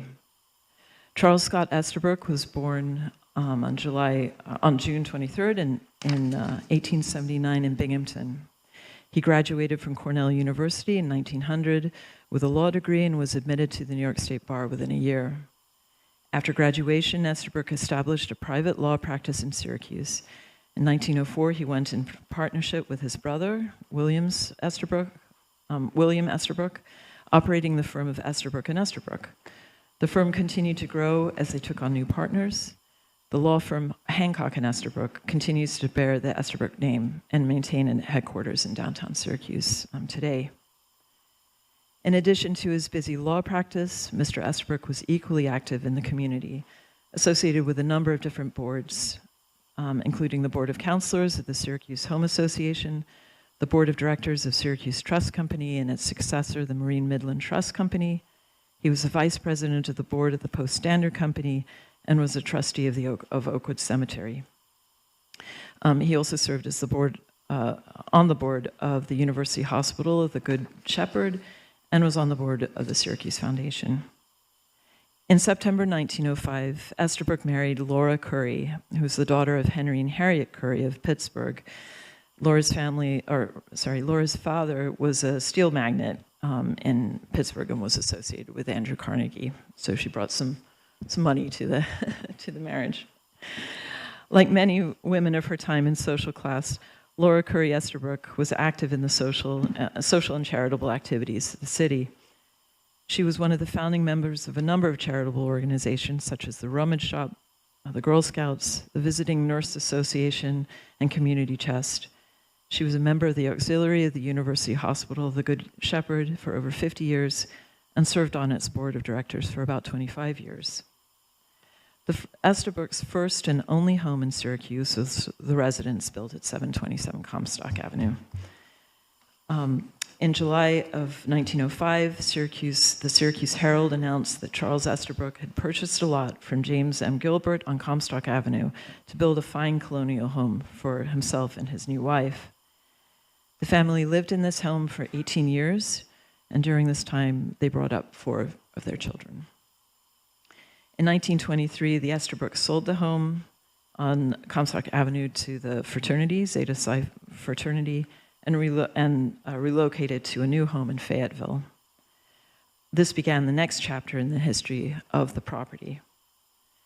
The fraternity, Zeta Psi fraternity, was founded in 1847, and the Syracuse chapter of the fraternity was founded in 1875. It was originally located at 805 University Avenue and several other locations before moving to Comstock Ave. An article in the Syracuse Journal from August 1922 recorded that the fraternity was considering the purchase of the Estabrook House as their new chapter house, and it described the house as one of the finest in the Hill, and that it could be converted into a home for fraternity use without alteration. The grounds were described as spacious, and that the conversion of the Estabrook House, with the conversion, that there would be 4 fraternity houses in that section of Comstock Ave.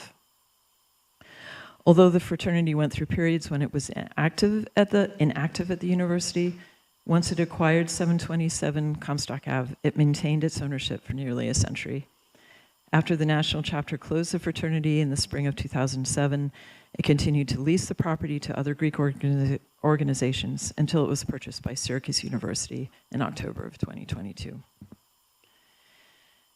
So on to criterion 3, which is related to the property embodying distinctive characteristics of a type, period, method of construction, and representing the work of a master. So the residence at 727 Comstock Avenue was the design of important local architecture firm Gagin & Gagin. Gagin & Gagin was the firm of brothers Thomas Walker Gagin Sr. and Edwin Hall Gagin. Both Gagins were graduates of Syracuse University's architecture program, and both returned to Syracuse to serve on the university's faculty, architecture faculty, before they opened their own firm in 1902. Over the almost 30-year history of the firm, Gagin & Gagin won several notable commissions, including the iconic L.C. Smith Tower in Seattle, which was the city's first skyscraper and for 30 years the tallest building west of the Mississippi. Local commercial and institutional designs of note include Lyman Smith Hall on Syracuse University campus, Machinery Hall on the SU campus, and the Masonic Temple building at 318 Montgomery Street, downtown. Residential commissions include 401 University Place, which is the former Delta Kappa Epsilon fraternity house, again at Syracuse University, which has been adaptively reused as the Goldstein Alumni and Faculty Center. 703 Walnut Avenue, which is a former Horace Wilkinson house, and the Chapin House at 973 James Street. When the Estabrooks commissioned the house, Gagin & Gagin would have been considered a prestigious and modern architecture firm. Their design for the house at 727 Comstock Avenue is an early and fine example of colonial revival-style architecture, featuring a symmetrical central hall design, tall, hipped roof with pedimented roof dormers and projecting front portico. Elaborate decorative details include the full-height fluted pilasters with Corinthian capitals located at each corner of the main block of the original house.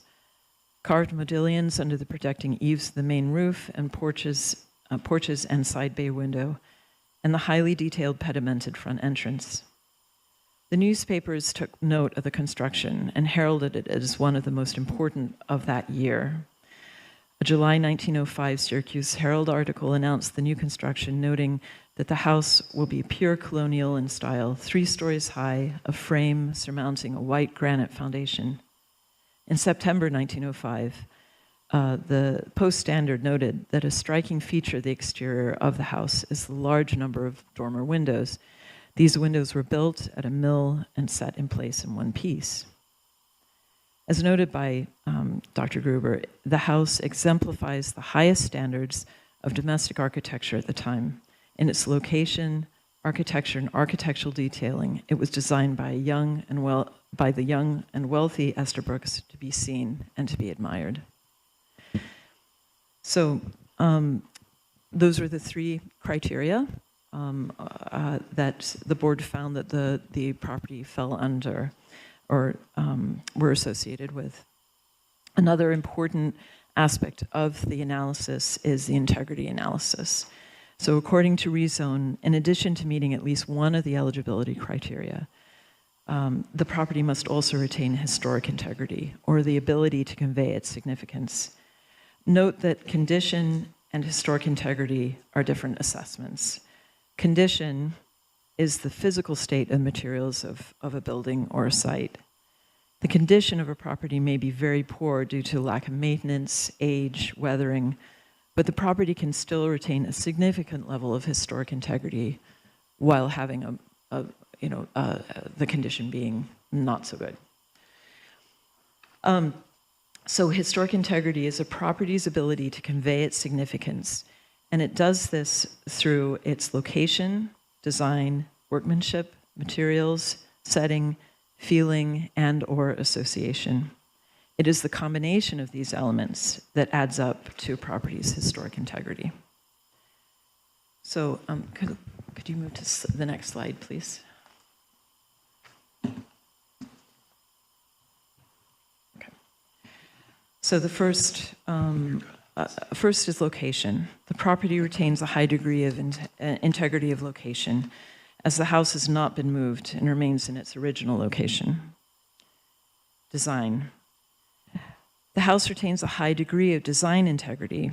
It retains its original colonial revival style form, massing, and pattern of window and door openings. The style is characterized by its square, boxy shape with a tall hip roof and prominent roof dormers on each roof slope. The main facade is symmetrically arranged around the front entrance, which is located under an extended portico with its original set of granite steps. Although the porch columns have been replaced, the number and location of the columns have not changed, nor has the footprint of the porch changed. The property also features a side porch with the replacement columns, which again, though, match the number and location of the original columns, and the porch also retains the angled steps that are visible in at least one of the historic photographs. The house features narrow clapboard siding that is currently covered in vinyl siding. Although the wood siding has been covered, the aesthetic of a clapboard-sided house has been retained even with the vinyl siding, which is a non-standard and narrow width. When the siding was installed, the original wood window trim was also retained, and the location of the hardware used to attach the former window awnings, which were visible in the first slide, are still visible around the window trim. Could you go to the next slide, please? The addition on the rear of the house does not subtract significantly from the design qualities of the house, and it appears to have been designed in such a way that it does have some regard for the original building. I'm showing you this slide because where the original where the addition meets the original main block of the house, the rear addition is stepped back to protect the corner pilasters and capitals. If you can see here, it's been stepped back. Also, the addition is lower than the main block of the house, so that the rear-facing dormers were neither obscured nor removed. There is, as you see here, a metal fire escape, which has been attached to this same north facade, and an attic story window has been converted into a door. These alterations, although out of character with the house, are additive in nature and reversible. Could you go to the next slide, please? There's another view. Workmanship. The original high degree of workmanship of this house is still evident. Evidence of the workmanship that defines the colonial revival style of the house include the full-height fluted pilasters, crowned by Corinthian-style capitals, modillions under the projecting eaves, and broken pedimented roof dormers. Could you go to the next one too? So I wanted to note that these decorative details also appear on a smaller scale on the bay window, which is located on the south facade. Next. An outstanding example of the workmanship is the front entrance door, which features a center entrance and side lights separated by fluted pilasters with Corinthian capitals, supporting a projecting cornice with the modillion details. So other important features also include continue to include the white granite foundation and the porch piers. Materials. The house has experienced material loss as described in the Syracuse University's consultants' reports. However, the loss is not complete. The original clapboards have been covered, although not removed, with vinyl siding, so they have been covered with vinyl siding, which also covers other features such as areas of the foundation walls, as well as the frieze board below the main cornice. However, being covered or obscured does not mean that the original materials have been lost. They may be in poor condition, again, but at least the clapboard siding is certainly still underneath that vinyl siding. In addition, the house retains original window trim, decorative trim detail around the front door, porches and side bay window, cornice moldings, and other decorative features, including the corner pilasters and capitals as noted above. It has its granite foundation, 12 chimneys that rise well above the roof level. So could you go to the next? Okay. Setting. The original setting of the property is part of a larger residential neighborhood, has been altered with the expansion of Syracuse University eastward. The life sciences complex now blocks the original views from the property towards the west. In addition, Syracuse University demolished the houses facing Ostrom Ave, which backed onto the eastern property line of 727 Comstock. However, again, not all of the context has been lost. So this is important context that also that does remain, and this is the east side of the block. To its immediate east and west are large 2- and 3-story residential properties, which share similar deep setbacks with wide grassy lawns fronting Comstock Ave, all of which are important context to the early residential neighborhood that evolved into a fraternity row. Could you just do the next? Yeah, so here this is looking more southerly. And there's the house sort of in the center that shows that context. Okay. So finally, feeling and association. Feeling is a property's expression of the historic or aesthetic sense of a particular time. Association is the links that a property retains between the significant people or events associated with the property. The property retains a high degree of integrity of feeling and association.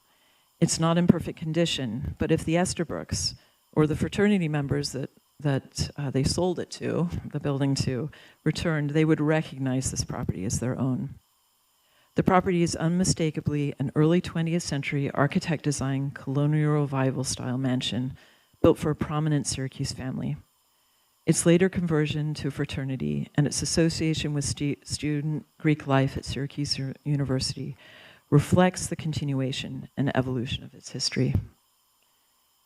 So in conclusion, Article 6 of Rezone provides the rationale, process, and procedures for how the Landmark Preservation Board shall consider and address applications to demolish non-landmarked historic resources, which has brought us to this point this evening.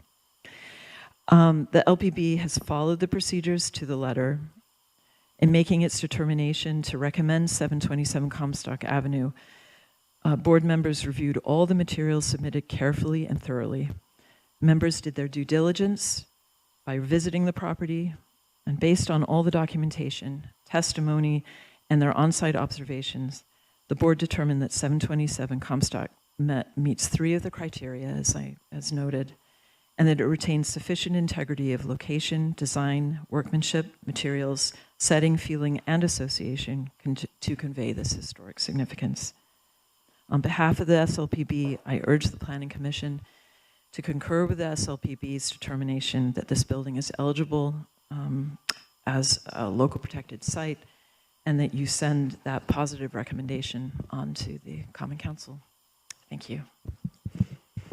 Thank you. Before we turn to the property owner, I want to ask if my fellow commission members have any immediate questions concerning the presentation that we just heard. I have two questions, I guess, I'd like to start out with. Throughout the discussion that I've been following, there's been some back and forth by various participants in the discussion about the Certified Local Government Program and the National Register of Historical Places. The SU participates in those programs. I'm just wondering, with respect to this particular property, could you talk a little bit about what the obligation is of the planning board and or the city with respect to those programs? The CLG, so first I'll say that the State and National Register of Historic Places is a separate state and federal program.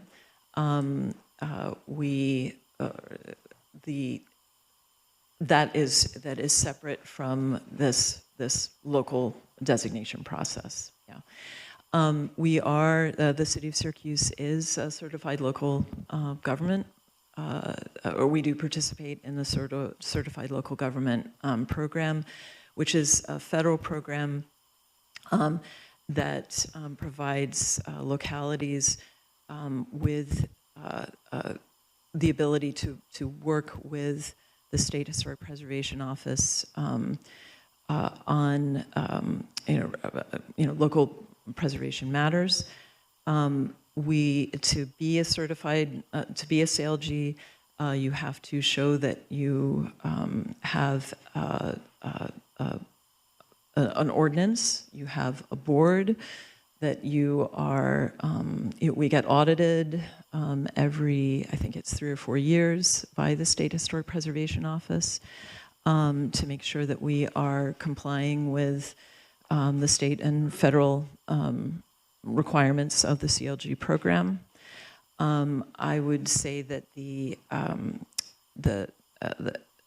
I would like to note that rezone, our preservation ordinance piece, Article 6, was vetted by the State Historic Preservation, is in fact based on model language from the State Preservation Office. So the CLG program is a way to coordinate our activities, and it also gives us the opportunity to apply for grants, federal grants in support of survey and documentation, as well as board training, education materials, and so forth. Thank you. Appreciate that. Yeah. My second question, or set of questions, I know we talked about this a couple of weeks ago, and I appreciate, with respect to the historical integrity issue of 633B, you put some additional information in there addressing that particular issue, which is one that I've been concerned about. Now, I'm sure you've seen, since we last spoke, and you provided some information about that and additional information, that SU has taken a strong stance with respect to that particular historical integrity test, claiming that the site that is in question really isn't the site that existed when the house was built, that it's been significantly modified. It's less than half of the total area of the original site. The environment has changed significantly, et cetera. I'm just wondering what your response or answer is to that position. Well, with respect to the integrity argument, it is a combination of the factors, of those 7 factors that I discussed, that you don't have to have excellent integrity of every aspect. And I would hope that that would not be the case because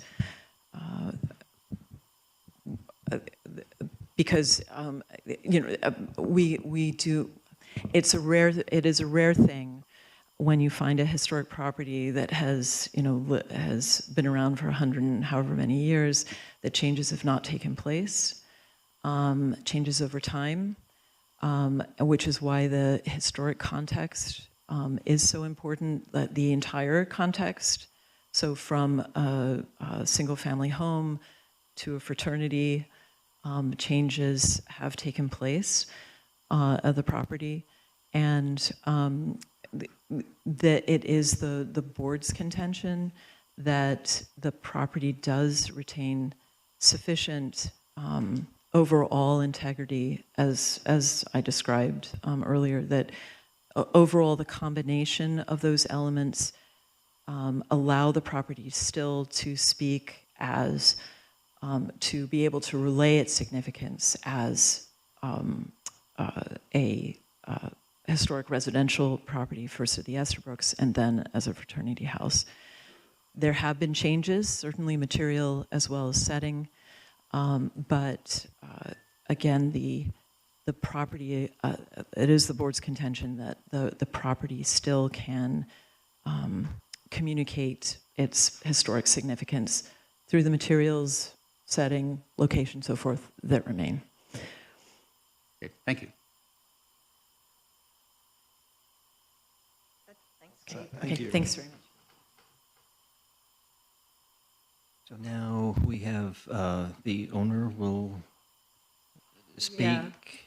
Yeah. The owner is technically speaking in opposition, but because it's the property owner and they are not the applicant, we're giving them a full opportunity to present their statement to the board without any time limitation.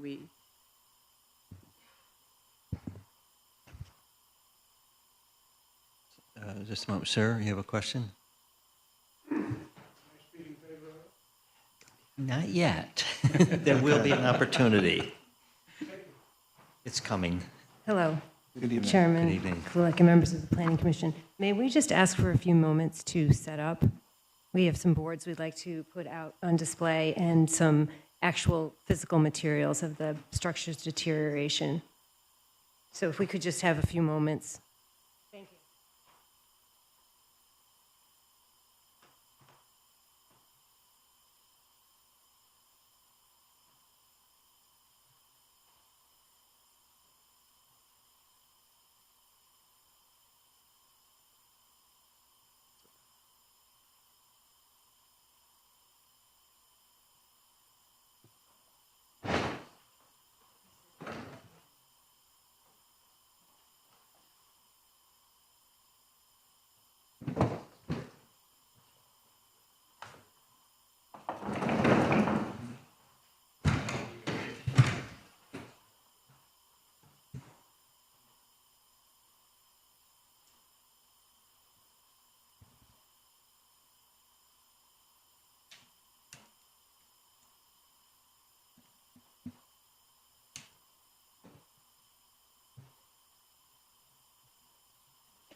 You need to move further back. Oh, yeah. Just saying you need to move further back if you and I move our chairs.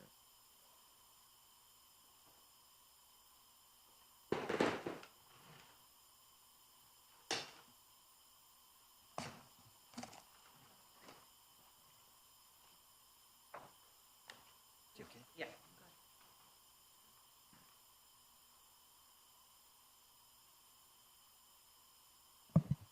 Hello again. Thank you very much. I'm Jennifer Bybee, Assistant Director for Campus Planning for Syracuse University. The office address is 1320 Jamesville Avenue in Syracuse. From our team tonight, also as part of our presentation, is Greg Fauché, outside counsel and a partner with Whiteman, Osterman, and Hanna, and also Doug Arena, New York State Registered Architect from Bell and Spina, who specializes in the repair and restoration of historic buildings. Bell and Spina specializes in the restoration of buildings all over New York State. Unfortunately, Beth Selig, principal investigator with Hudson Cultural Services Resources, who produced much of the material that we've submitted, could not be here tonight because she's recovering from surgery. She sends her regrets. Syracuse University, the owner of the 727 Comstock property, is opposed to the Landmark Preservation Board proposed petition. The university is very committed to preservation and also to Greek life on campus. However, preservation of this property is not warranted. The list that's on the smart board indicates all of the documents that the university has submitted to the city to date, demonstrating that designation is not warranted based upon extensive research, maps, photos, and other factual data. That same information is also represented in this binder.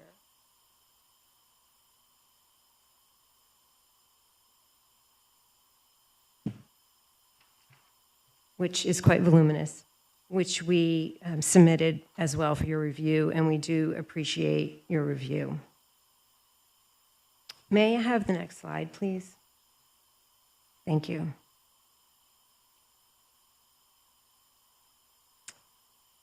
Okay. The research analysis in these documents demonstrates that the available evidence indicates that the property fails to meet any of the 3 criteria to support designation as a protected site. And we're not going to focus on that tonight because we have that large binder full of information that's been submitted to date that addresses all of that. And I would say also that we recognize there is some subjectivity involved with looking at these 3 criteria. But what's not subjective, and rather what is objective, is the additional criterion that is required to designate, and that is of historical integrity. Integrity is required, and it's a very clear test.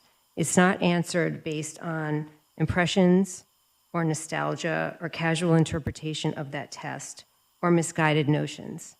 We have taken a very hard look at these issues, and especially at the issue of criteria.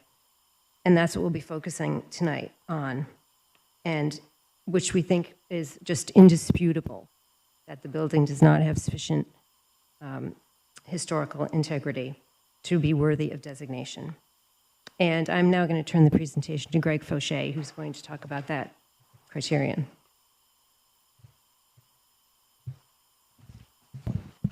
Hi, my name is Greg Fauché. I'm an attorney at Whiteman, Osborne, and Hanna, representing Syracuse University. I just want to make a few quick points tonight that we think are important for the board to consider as they deliberate on this. First of all, your role. And then secondly, to briefly discuss how integrity fits into what you're doing. The Planning Commission is conducting a de novo review of this petition and is to make its own independent decision whether or not to approve or deny it. De novo means that you're not bound by anything that the Landmark Preservation Board found. You don't have to give deference to that. You don't have to rely upon that. You've got all the material. You've got probably more material than the board itself had when it made its determination on June 20th. I also want to make the point that our submittals are entitled to the same weight as whatever they submitted. And that the greatest weight should be given to this Bell and Spina inspection report that's going to be presented tonight. It's the most accurate and up-to-date assessment of the condition of that property that's been done. And it's very detailed, as you'll see. I'd now like to turn to the integrity issue under 6.3A3B, I think it is. I'm going to call it the integrity test. Yeah, that slide right there. If you can go to the next slide, I'm going to talk a little bit about integrity. The integrity test was added to the zoning law last year. It's no longer enough to just say we find one or more of the criteria that's there. You also have to find that there's sufficient integrity. So it either has to have integrity or continue to be able to convey its significance. Integrity is the retention of most of its original or character-defining features and materials. It's the retention that shows the why and when the property was significant. When a structure loses its integrity, it can no longer communicate its significance. It's not entitled to be protected. You evaluate integrity using the 7 above listed aspects that are in B. They're listed there on the screen. You can lose integrity through any number of ways. With respect to a structure, it can be removal, destruction, lack of in-kind replacement or repair, or deterioration beyond repair. Relative to a site or a property, it can be lost through changes that occur to that site and the surrounding lands and the landscaping, the size of the parcel, the removal of features that existed back whatever the significant period of time was, or in our case, moderate intrusions such as parking in new buildings and the changed neighborhood character. Now, one important point here is that once integrity is lost, you don't get it back. Because if you try to reestablish that, what you're doing is recreating something that was historic instead of dealing with trying to save something that still shows enough about its significance and just build upon that. You know, if I can oversimplify this, you know, the Landmark Preservation Board essentially said there's a large, highly styled house on an estate-sized lot with commanding views that was built in the early 1900s and owned by a prominent local family, wealthy family. So what you have to ask yourself is, well, what did the property look like then? What were the features that existed then? What gave that property, that structure, the features that everybody found to be so significant? You know, we don't have that picture up on the board, but we're going to be going through it. And every feature that existed then that doesn't exist now, regardless of why it's not there, it diminishes its integrity. So when most of the original features are lost, overall integrity is lost. I think I've probably said enough. I want to turn this over to Doug Arena, who's going to go through the results of his investigation. Good evening. My name is Doug Arena. I'm a principal architect at Bell & Speen Architects here in Syracuse, New York. Our firm specializes in building restorations and the restoration of the building enclosure, and we've done numerous historic restoration projects, so I'm familiar with this kind of work. At the end of last month, end of June, we were retained by Syracuse University to undertake an assessment of the physical condition of the exterior of 727 Comstock and offer our objective review of its condition and document the remaining conditions, the remaining architectural features in the building. And it's important to note our approach and our methodology when we did this last month. Many of the features that we looked at really are not accessible or visible from the street or from a simple walkthrough. Many of the layers are covered up by other materials. And so we undertook our assessment over 3 days in a lift, probing and removing materials to try and understand and document what's actually there and the condition that's in.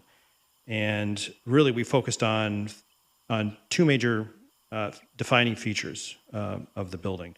What features are missing and what are demolished or removed, and what features are damaged beyond repair. So as part of that analysis, if you could go to the next slide, please. One more. There are a series of drawing boards that we prepared, and we're going to refer to them throughout the presentation, so that's why I have them on the bench here up on front. But we put together these drawing elevations both to visualize what we found and where, but also to try and quantify what elements are actually remaining and which elements have lost their integrity or are lost to time, lost their historic integrity. So on these drawings, just a real quick overview for reference, shades of dark color are elements that are really black in this screen, are elements that are gone. They've been removed, lost time. And then elements that are in gray are elements that are damaged or damaged beyond repair. And really, in summary, as you go through, if you don't mind going to there's actually three other slides, but we'll refer to these as we go. As you look through this documentation and in our presentation, approximately 80 to 85% of the original architectural features are missing, or they're destroyed, or they're damaged beyond repair. And this is very similar to the findings that Hudson Cultural Service presented, I believe, at the landmarks meeting. So in other words, restoration of this property would require recreation and replication of over 80 to 85% of those features using new materials, methods, and modern construction methods. So over the next couple minutes, I'm going to run through a series of photographs that kind of illustrate what we found, to kind of share what we found. If you could go to the next. The site has changed over the last 120 years since it was built.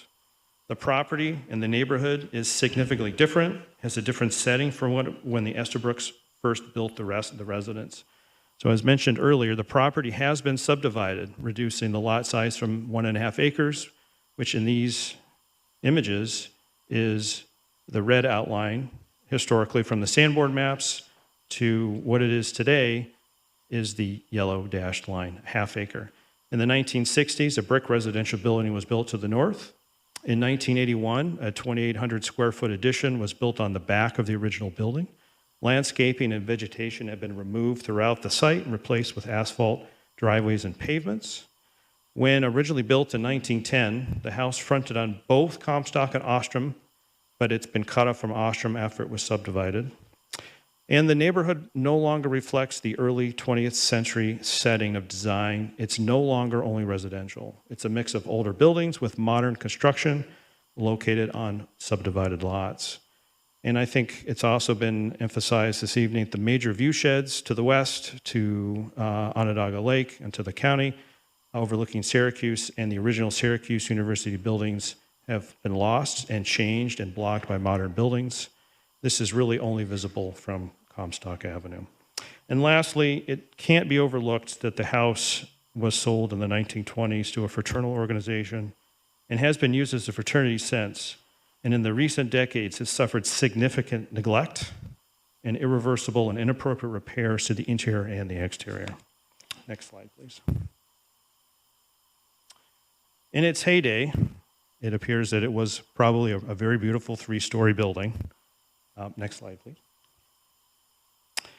Most of those defining features that we're focusing on tonight are lost, destroyed, and have not been retained, and on both the inside and the outside. Next slide, please. Each elevation is different, but there's quite a few common elements that we found in our investigation. Vinyl siding, this has been mentioned, covers all of the original clapboard siding and concealed its condition. It's poor condition. We'll show you that slide here in photos in just a moment. All of the original wood windows have been replaced with vinyl replacement windows, and all of those original awning window units have been removed. Next slide, please. The porch roof, decking, columns, the structural components have significant water damage, and replacement of those elements and the roof profiles have been replaced with non-historic elements. The original porch balustrades, which were mounted on the roof of the porch, have been completely demolished. And then on this north elevation, yes, a fire escape has been added over time, but I would point out that it has demolished a section of the roof cornice, the roof framing, overhang, and the dormers. Next slide, please. Thank you. And then similarly on the front elevation, the water damage and disrepair of the primary front elevations, the replacement of the window units is a big part of the lost historical component. So we'll focus on here in a couple more slides. Next, please. So in 1981, a 2,800 square foot addition was built on the back. in the back east side of the residence to add more sleeping units. It was built using modern residential stick frame techniques, vinyl windows, and vinyl siding. And although the corner wood pilaster columns and the Corinthian capitals remain, in fact, on the south side, they've been overtaken and damaged by the addition. Based on our investigations, when that 1981 addition was built, the fraternity demolished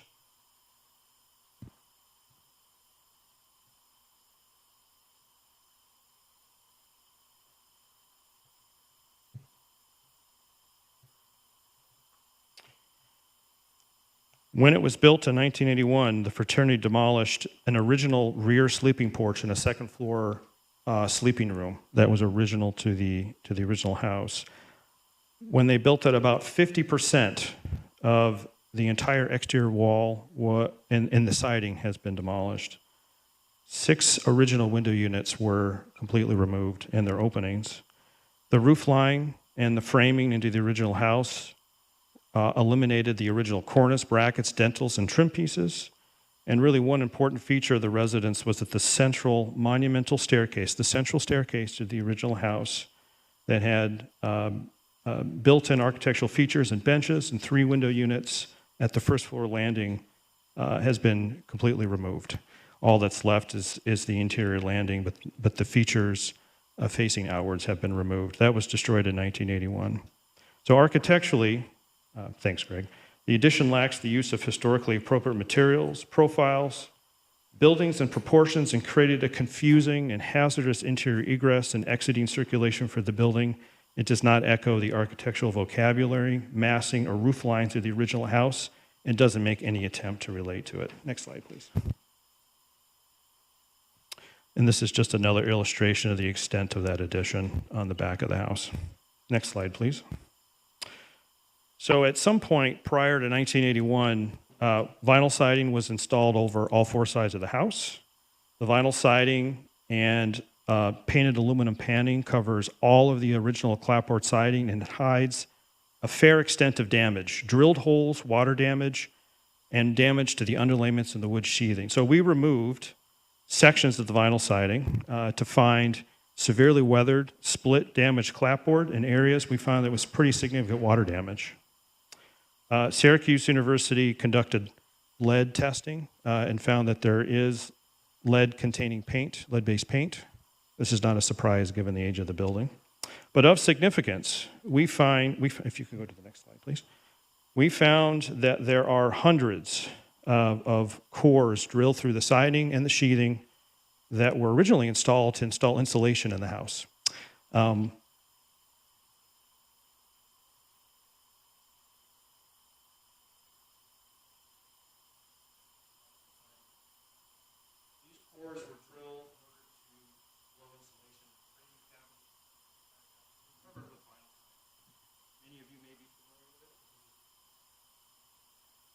Retroactively insulate houses. But this is what we found throughout the entire house. And then the vinyl siding was screwed through the siding and actually did create quite a bit of damage. Next slide, please. We did find significant water damage behind the original siding, below a lot of the water tables and the water lines because of poor repairs, neglected maintenance. And this was probably the most significant condition around the front. The siding, the sheathing, the framing, and the mud sill were completely rotted out. We did find evidence of this elsewhere that I'll show you in a couple of minutes. So really, to address the condition of the siding, the sheathing, and these hundreds of cored holes, this entire siding, the sheathing, would need to be removed and replaced as part of any restoration project. It's a replication of that, and we do anticipate significant structural repairs, wood framing repairs to the building. Next slide, please. Of the 36 windows and the door openings, 6 window openings have been completely removed and destroyed, including those distinctive 3-bay windows I mentioned at the rear at the addition. All of the remaining original wood double hung window units have been replaced with vinyl replacement units. The remaining windows in the dormer-style units has changed, causing the window trim to be altered and supplemented and ultimately covered over. Next slide, please. On the front of the house, facing Comstock, we found, after peeling back the aluminum paneling and the boards, we found that the original casings and molding have been demolished and replaced with rough-cut lumber. Often we call this a hack job. These and many of the others are covered with aluminum and concealed extensive water damage, missing moldings, dentils, and casings. Next slide, please. Portions of the original window trim remain, but the casings, stops, sash weight pockets have been trimmed, cut to accommodate the vinyl replacement windows.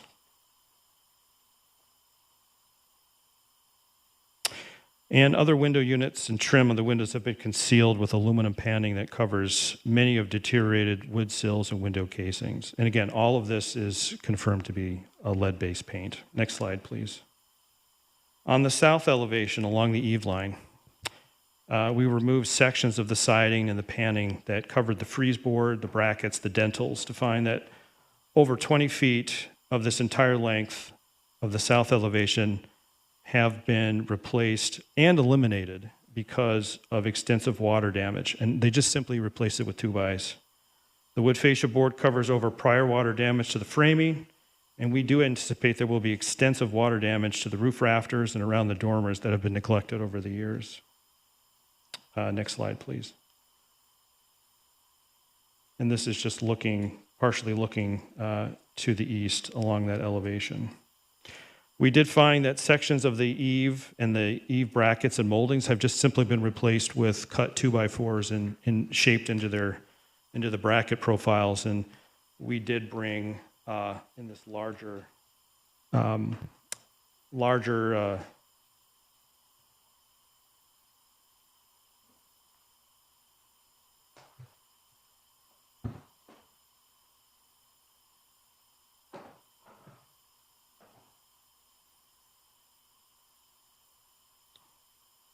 no, it'll fall apart. But the extent of the deterioration to the wood members and then the attempted replication of many of those features is exhibited throughout. Next slide, please. Just to interrupt you for a second, just because we're doing something on the record without explaining it. In these boxes that you're showing us wood, do you have an idea of what side of the house the wood came from? So the samples here in the smaller display model are siding samples, which I'm not exactly sure which side they were taking from off the top of my head. From the west side. But they do represent predominantly what we found on the western and the southern exposures where the weathering was most significant. And then, Joe, the samples.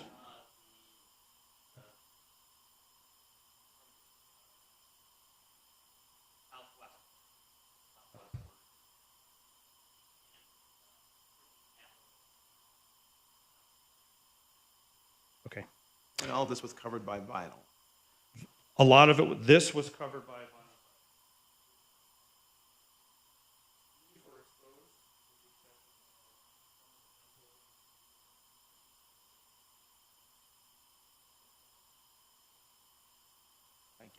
You're welcome.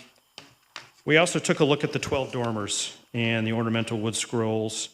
So the dormers contain the original rake edge and 3 inches of different roofing and modern asphalt shingles. But there is significant water damage below the roof line and inside of the roof decking and at the original tin metal flashings. The extent is such that of the few that we took apart, we're anticipating complete reconstruction of the rooftop of those dormers. Next slide, please. We also took a look at the ornamental scrolls up close. And although the wood scrolls and those features do remain in place, we find there was significant dry rot below layers and layers of paint. Multiple adhesives, spray foam repairs, a lot of improper repairs have been used in order to restore these and really just to keep them attached to the building.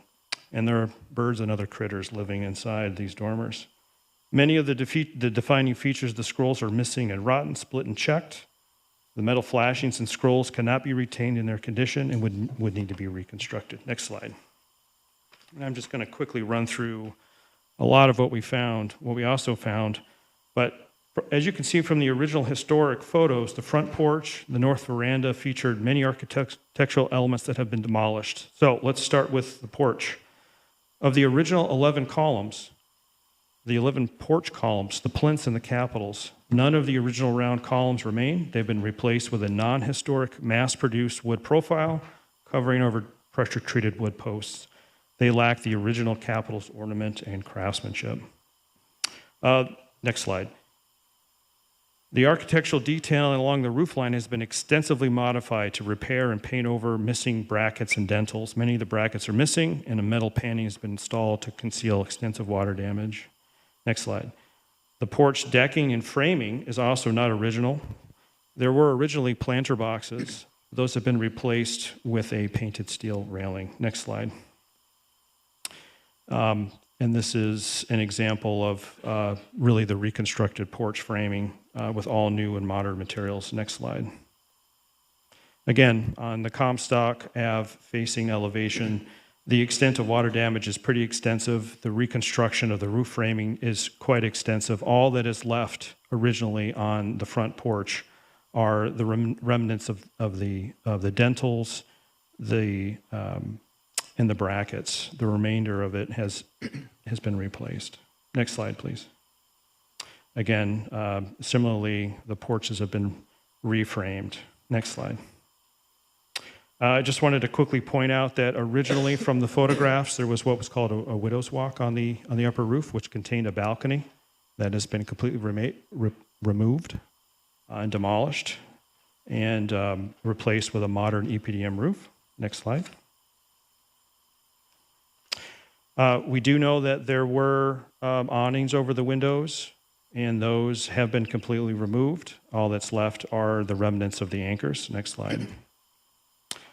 In 1981, prior to 1981, a painted steel fire escape was added on the north side of the building. It's quite visible from the street. In order to install the fire escape, it was necessary to demolish not only the dormer window and the framing, but also the cornice line. So the red arrow there is illustrating where the original cornice line had been cut and really just painted over a piece of plywood. That was necessary in order to install the stair landing. Next slide. Similarly, on the other side, removal of the fire escape would require significant structural reconstruction of a large section of the framing, the cornice, the frieze, and the trim would all have to be replicated. Next slide.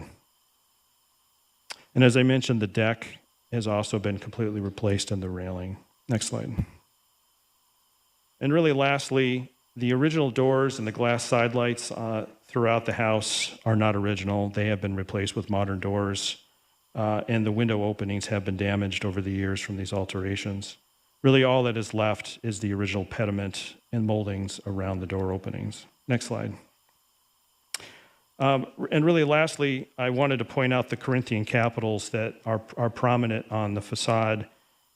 They have suffered significant water damage, and they are actually plaster. The four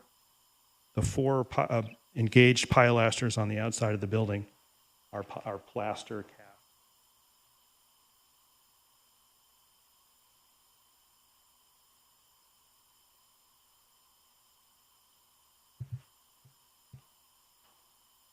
These features, originally plaster.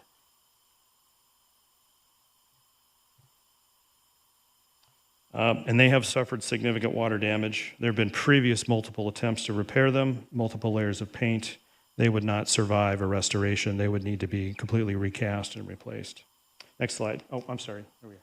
So just really quickly, I wanted to recap what we found. But missing and removed features, 36 of the windows and doors have been completely removed and replaced. All 11 of the architectural columns on the front porch and veranda have been removed and replaced with non-historic materials.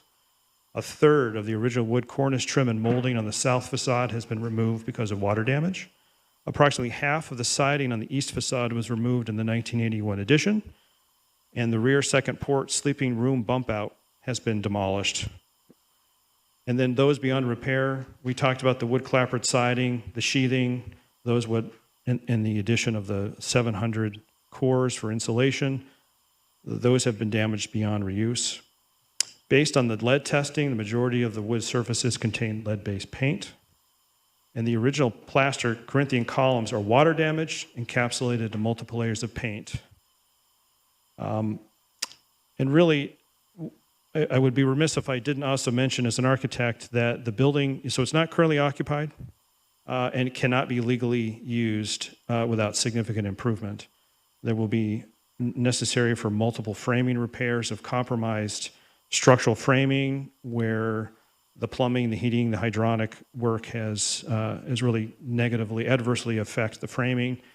The building will require complete replacement of the fire alarm, the sprinkler system, and the heating system. We're looking at ADA elevator access for all levels of the building, and ramps to the building would be required.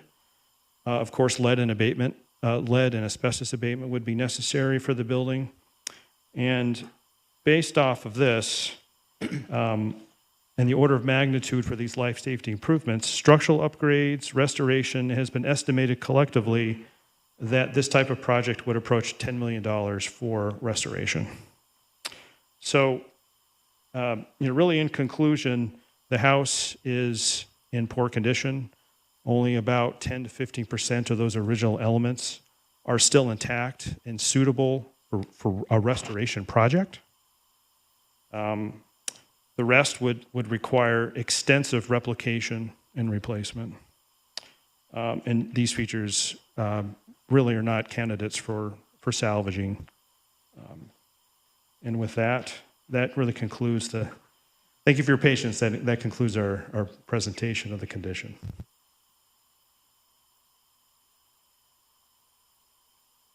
Thank you. So before we proceed to public comment, in the immediate aftermath of that presentation, do the commission members have any questions?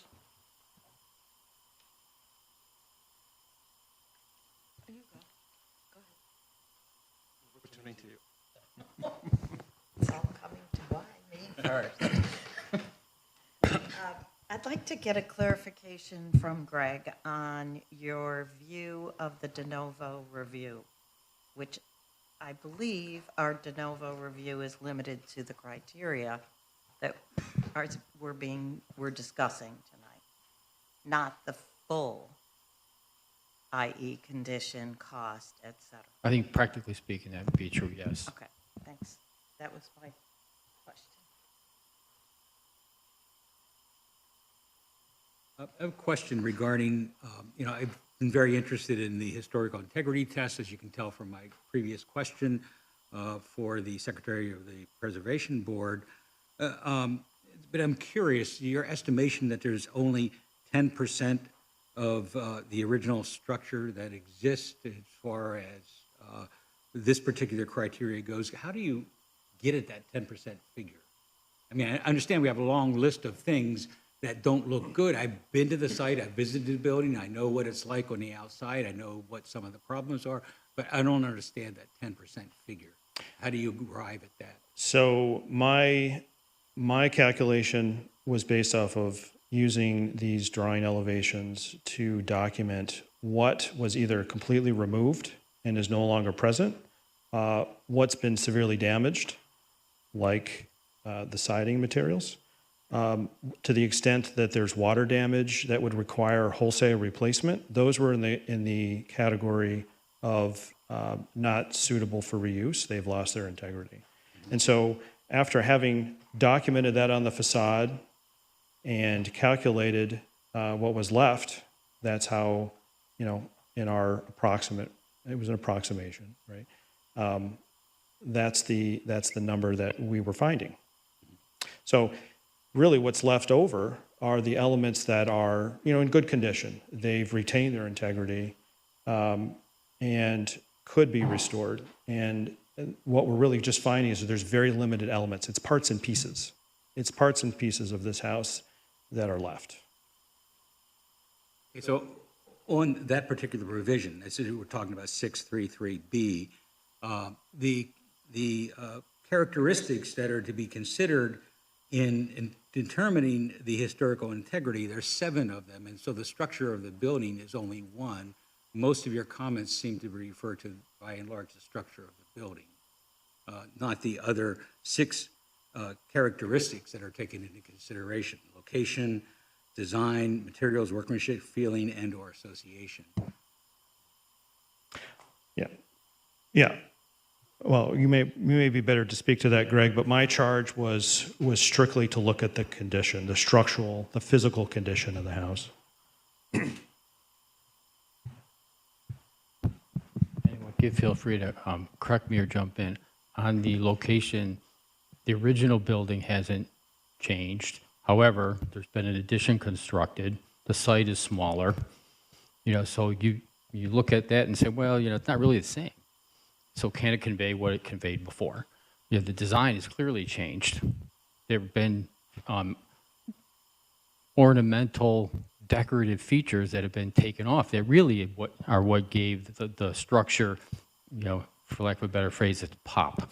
The awnings, the balustrades, the widow's walk, they were everywhere. It looked like an opulent house. Today, it doesn't. The setting itself, we've talked about that. The entire site and all the surrounding area has changed. We talked about the materials, the workmanship, feeling and association. I don't know how you address that. Everybody's going to think differently about that. I think if you go and look at the guidelines as to how to landmark, what it's going to say is feeling and association by itself can never be a basis to landmark a parcel or a site because of that very reason. It has to be coupled with other things. I hope that answers your question.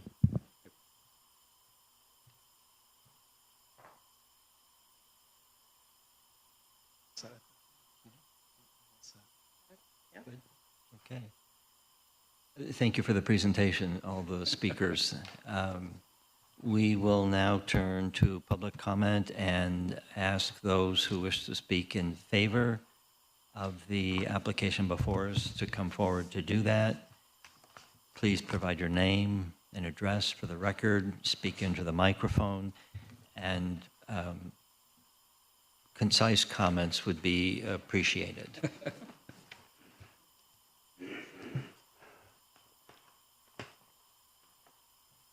Good evening. Good evening. My name is, excuse me, been sitting here for a couple hours.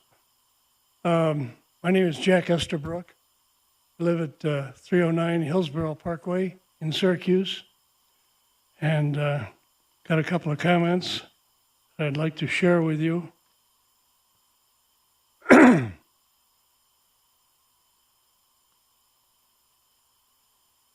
Actually, it's really good to be back in City Hall because I did work here in economic development for over 11 years.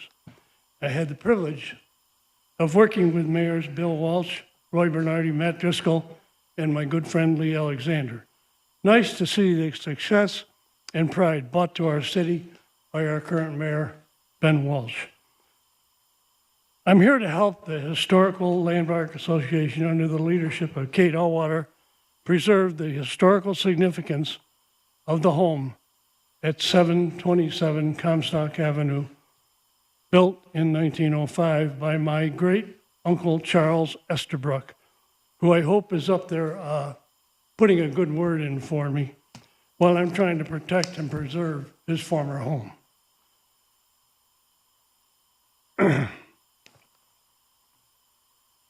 I'm in favor of supporting the protected site pursuant to Article 6.3, Section A of the City of Syracuse zoning ordinance at 727 Comstock Avenue, proposed by the Landmark Preservation Board. The site was built by my great uncle in the early 1900s, 1905 to be exact, to be his home. He was an active member in the Syracuse community, starting a successful law firm with his brother, my grandfather, William Estabrook, over 125 years ago, which is currently one of the largest law firms in upstate New York. The home is architecturally, historically significant and supports the lasting dignity of preserving sites of this architectural caliber in central New York. It deserves to be protected, and I encourage the vision of the Common Council to save and preserve the building with its architectural value in support of application number PS 24-01.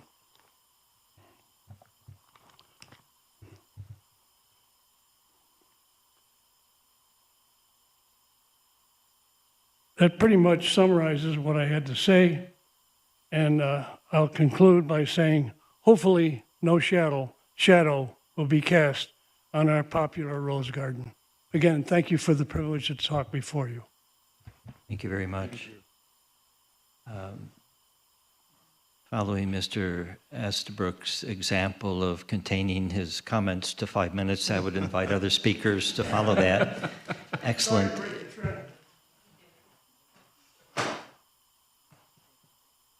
Good evening. Oh, yeah, and in this section, we would ask comments to focus on the designation and not the, I know there are a couple other items on the agenda related to the university's initiative, but at this juncture of the meeting, we could just focus comments on the proposed designation. So sorry to interrupt you, but no problem. Please. Good evening. My name is John Durand. I live at 3968 Prospect Road in Street, Maryland. I'm not here as a Maryland resident. I'm here as a board member of the Alumni Association, the Housing Corporation for Theta Chi Fraternity, and I am also here as an informal representative from a number of the other Greek houses on Comstock. In the last a week or so, we have had numerous discussions about this topic and the one to be discussed. And I was on vacation. I was the closest to Syracuse. I drew the short straw, and There you are. and I'm here. And I also want to thank the city and the commission for making this available online. I have colleagues sitting in seat 13C on a flight to Florida right now watching these proceedings, and a number of other of our representatives trying to participate. With respect to the protected status, very detailed forensic study here of the status of the building. But I think you mentioned it, sir. The larger issue I believe needs to be looked at is the area, the region, the neighborhood. And yes, it's changed from 1904 and the map when the houses were half built. The campus has expanded. This single block of Comstock is all that remains of a much larger Greek row of housings from the teens and 20s and 30s till now that extended way from Euclid all the way down past Waverly. There are two areas left in Syracuse campus vicinity for Greek housing, this singular block and Walnut Park. This house represents an opportunity for continued Greek life to exist in Syracuse. Loss of this house would severely impact that ability. There are houses, chapters that are trying to come back to campus that can't find appropriate housing. Whether it needs $1 million of renovation or 10 million or 15 million. Our organizations have thousands of alumni, some that are very well off. It is not uncommon to see fraternities and sororities raise the kinds of dollars needed to restore a house like that, given the opportunity. So I'm not sure I can stand here and say I'm for the historical board's designation. I don't really know what that means. I'm really concerned about the loss of the house as an opportunity for Greek housing, and it's been part of Greek life for many years. It's been a shrinking area. It's ironic that yesterday, when I was on vacation up in Sackett's Harbor in an antique store, I found this booklet for sale, the Bulletin of Syracuse University, Campus Views, Glimpses of College Life from April of 1924. houses on Comstock Avenue featured in this document. We've been a part of the history and the integrity of the Greek life scene at Syracuse for over 100 years. I'd hate to see that that disappear. Our objective, as by me standing here to be a representative from my fraternity, Theta Chi, as well as the other houses on the block, are to work with the university, and we have had discussions recently. We're trying to get some meetings scheduled. Emails were happening back and forth, as recently as today, to discuss and address these concerns. But this is a new issue. It's a new topic to us. We haven't had the time to work through what this really means and what the issues are. And I'm really here asking for the committee to give us the time to work through amongst ourselves what this really means, work with the university, and give us some time, delay making a decision on this topic until we can, really digest and internalize and work with the university to figure out, is there a unique collaborative solution that's out there that may be kind of non-standard that would meet everyone's need. So that's my ask, to give us some time to work through this topic. Thank you. Thank you very much. Other individuals who wish to speak in favor of the application? Good evening. I'm Alex Marion. I'm the Syracuse City Auditor from 190 Robbineau Road. I'd like to speak now before Beth Crawford and Bob Haley because I know never to follow them. So I'm here to speak in favor of the historic designation for 727 Comstock Ave. I know I've formalized my comments in a letter to the commission, but I just wanted to expand on that a little bit, and I have some copies in the back for anyone else interested. I think at this point we all know the history of the house. It's the residence of the Estabrook family and a home for the Zeta Psi fraternity for many years, home to members who went on to do impressive things in our nation, including Lewis Bruce, who is the second Native American to be named as Commissioner of the Bureau of Indian Affairs during the Nixon administration. It sits on a street that we know has seen much transition over the years as the student population of Syracuse University has grown and moved further into the East Side neighborhood. Syracuse University provides great benefits to our community, and I know I'm the son of a proud alumna of the school, but they have an obligation to be a good neighbor, and the city and its regulatory agencies have a responsibility to enforce that obligation. We've all witnessed the 9-figure buying spree the university has undertaken in recent years. Not my words, but those of some recent newspaper headlines.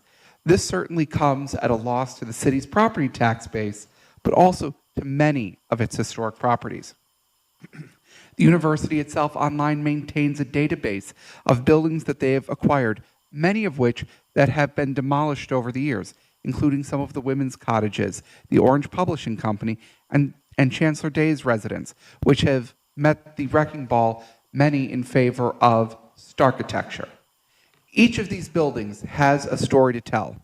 Unfortunately, we were almost unable to hear the story of 727 Comstock because the historic preservation consultant hired by Syracuse University, Hudson Cultural Services, could not find that story in the records the same way that the folks over at the Syracuse History Instagram account could, and they've shined such an incredible light on that history and on the story of this property. Hudson Cultural Services seems to have a trend of this because buildings featured on their website as case studies they used for prospective clients have all been demolished or let languish until fire has brought them down. Once we lose these buildings, they're gone forever. And we've seen communities that have a sense of regret at that loss. Look no further than James Street, where today bland boxes stand where once grand mansions stood proudly. There's no conflict between preserving the character of these buildings and creating more modern uses for these structures. We in Syracuse are in fact well known for this.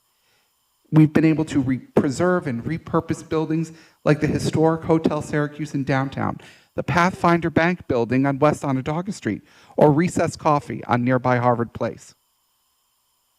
We've seen this done with housing too, looking no further than the Queen Anne Mansion on West Onondaga Street, Moyer Carriage Lofts, or the Babcock Shattuck House. We have the capacity to breathe new life into these old structures. It is simply a question of will. It's my hope that the Planning Commission takes that into consideration and the unique history of this building and others like it across the city, and the recommendations of the Landmark Preservation Board as you move forward with your recommendations. Thank you. Thank you. Other individuals to speak in favor?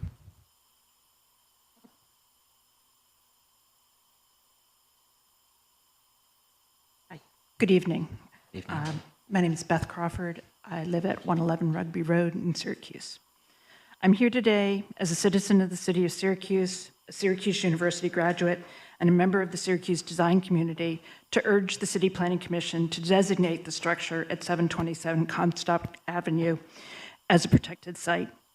I have both practiced and volunteered in the historic preservation community here for over 40 years and actively participated in the rehabilitation and adaptive reuse of a number of historic properties that our city now proudly promotes as good preservation practice, including the Harriet May Mills House on West Genesee Street and the Babcock Shattuck House on East Genesee Street. I've also taught 2 required preservation courses at Syracuse University in the design department, and I've been an annual guest lecturer at the SU Architecture program focusing on historic preservation in Central New York. The city's Landmarks Preservation Board has well documented the necessary criteria as to why 727 Comstock most certainly should be locally designated in their resolution from June 20th, 2024. The university's outright dismissal of the house's significant history, including its design by the SU-educated architects Gagin and Gagin, flies in the face of the great preservation strides that this city has made in the last 20 years. The 700 block of Comstock Avenue is comprised now of a group of charming, intact residential scale structures, which would be negatively impacted by the demolition of 727, and it would in fact be a disaster for the future of the neighborhood. In addition, I encourage the Planning Commission members to not act on the companion application for re-subdivision of the 14 properties that include 727 and the properties along Ostrom and University Place until such time that an alternate plan is in place that preserves the historic Estabrook House. Thank you. Thank you. Other individuals who might want to speak in favor of the application, please come to the podium, provide your name, address, and comments. Thank you, folks. My name is Robert Haley, 137 Buckingham Ave. I come here tonight and I'll read you this. I'm going to try and cut my time down as best I can. I'm here to support the local property site designation of 727 Comstock Avenue, the former Estabrook House of 1905. The city and the LPB have followed a long standard preservation ordinance recently reviewed, revised, and vetted. And the application for demolition of property previously identified as being potential value to the history of the city of Syracuse. The LPB, by this ordinance, is composed of local citizens, qualified design professionals, knowledgeable in real estate, history, neighborhood housing, and business, to evaluate each property condition under the ordinance, which is the Secretary of Interior's 5-point criteria for designation. Only that is what has been done to this point, advancing it to you here.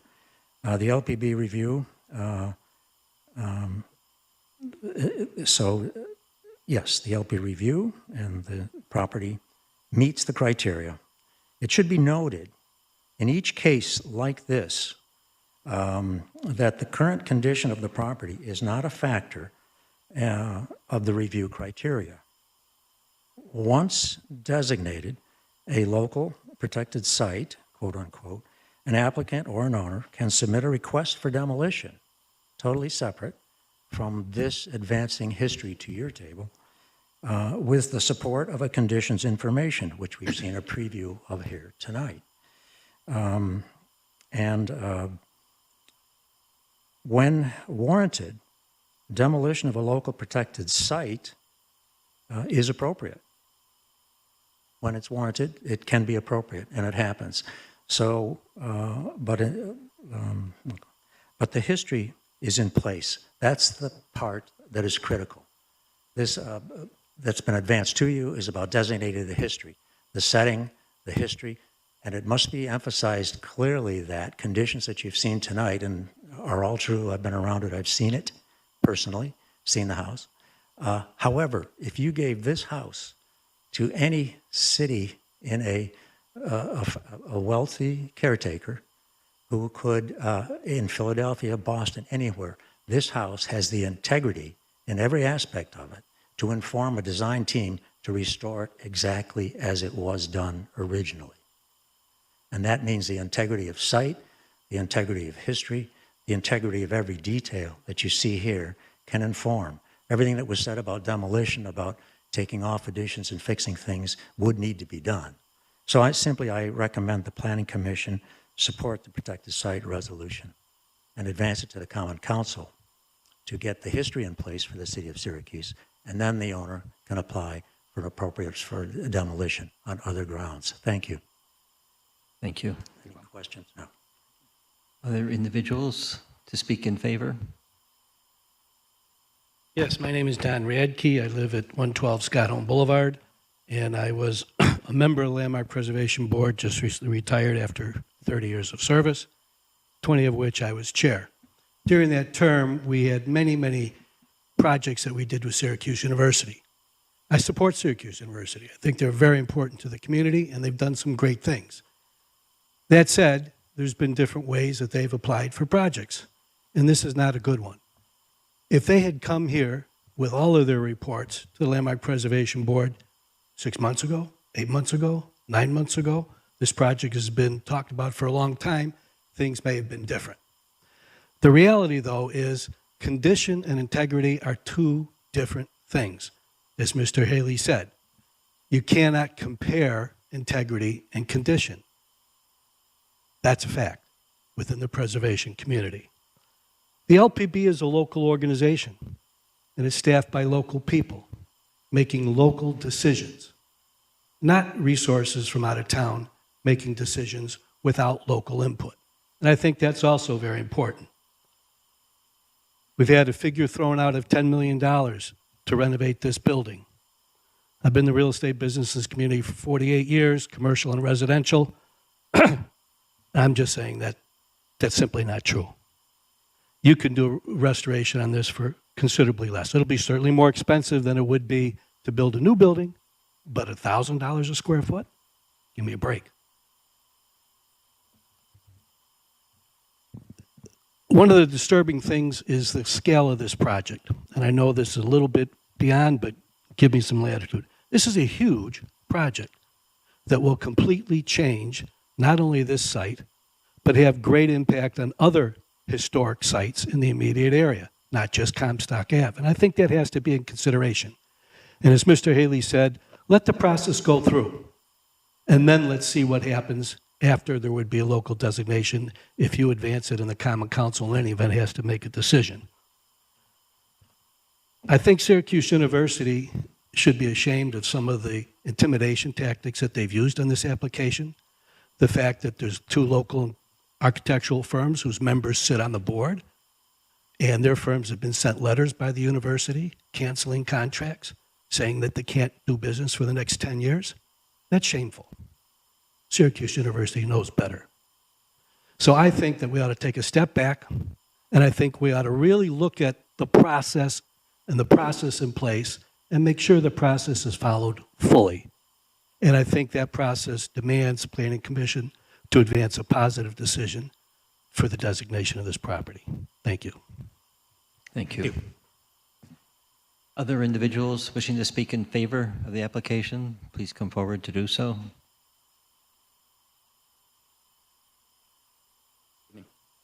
Good evening. My name's Jamie Williams. I'm an associate partner with Holmes King Colquist Architects here in Syracuse. I live at 729 Sumner Avenue, 2 blocks from the project site. I'm speaking in support of the LPB's designation of 727 Comstock as a protected site. Further, I concur with the LPB's conclusion that the property meets criteria 1, 2, and 3, as defined by Rezone Article 6. As an architect who's practiced within the historic preservation realm locally for over 40 years, I, along with many in this room, am familiar with the resources available to document a particular property's history and significance. Apparently, the applicant's representatives were not. Of particular importance are the properties designed by Gagin and Gagin Architects, who also designed numerous important SU structures, the representative role the property played in the residential development of the neighborhood in the early 20th century by prominent Syracusans, in this case, the Estabrooks, and its individual architectural significance.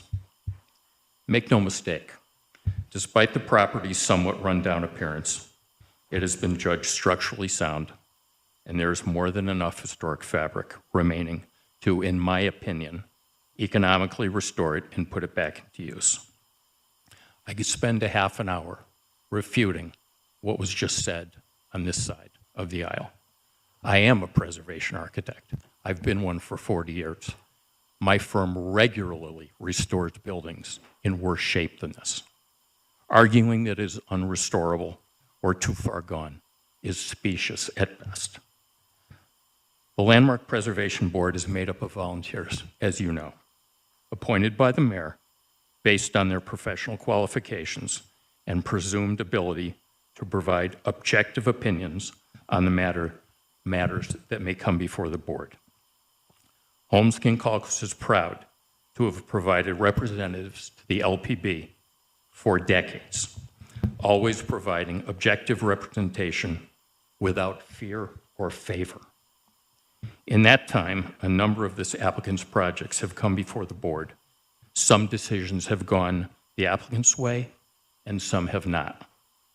But our firm has never been subject to reprisals as a result of our representation on the Landmark Preservation Board until now. Thanks for the opportunity to speak on behalf of the proposed designation. Thank you.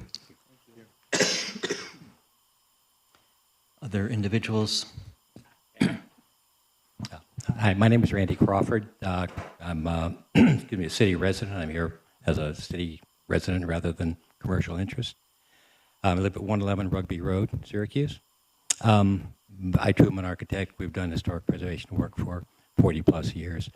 What I wanted to say here, though, was that at one point, as a gubernatorial appointee, I served 7 years on the State Board for Historic Preservation in Albany. The State Board is charged with reviewing historic properties to determine whether they are to be listed on the State Register of Historic Places. And once they are passed along to the National Park Service for listing on the National Register of Historic Places. I would argue that on the basis of that experience and, as I said, long-time expertise, that a properly prepared nomination for this House would result in its being listed on the State Register and on the National Register. Thank you. Other individuals wishing to speak in favor of the application, please come forward. Provide your name, address, and comments. Doesn't seem as though there are any additional speakers of that nature, so I extend the invitation to those wishing to speak in opposition to the application. Anyone wishing to do so, please come to the podium, provide your name, your address, and your comments.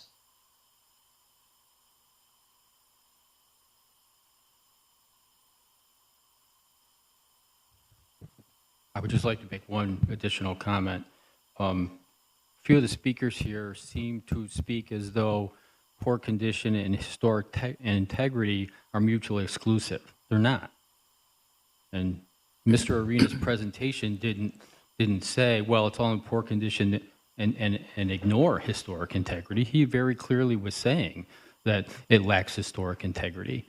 when you take something that has been designed, that's in a high style, and you change it, it's lost its integrity. And he had an entire laundry list of what those things were. So Greg, let me just ask you on that. If we use the criteria that the Landmark Preservation Board used, the definitions affiliated with integrity do not include condition or financial cost to restore, repair the existing structure. It does deal with materials and workmanship. So when you look at its current condition, again, if it's been repaired poorly, if it's been neglected and deteriorated, if it hasn't used the same materials or the same design, or if it's just taken something away, which was a character-defining feature, then it's losing integrity. You pile all those things together. That's how Doug got to his 80 to 85%. Okay. Thanks. Anyone else wishing to speak in opposition to the application? I think all speakers have been heard. We can close public comment. Oh, excuse me. Yes. Where is she? Oh, there, thank you. As I had indicated initially, applicants have the opportunity to address comments made in opposition. So if you choose to do so, please return to the podium.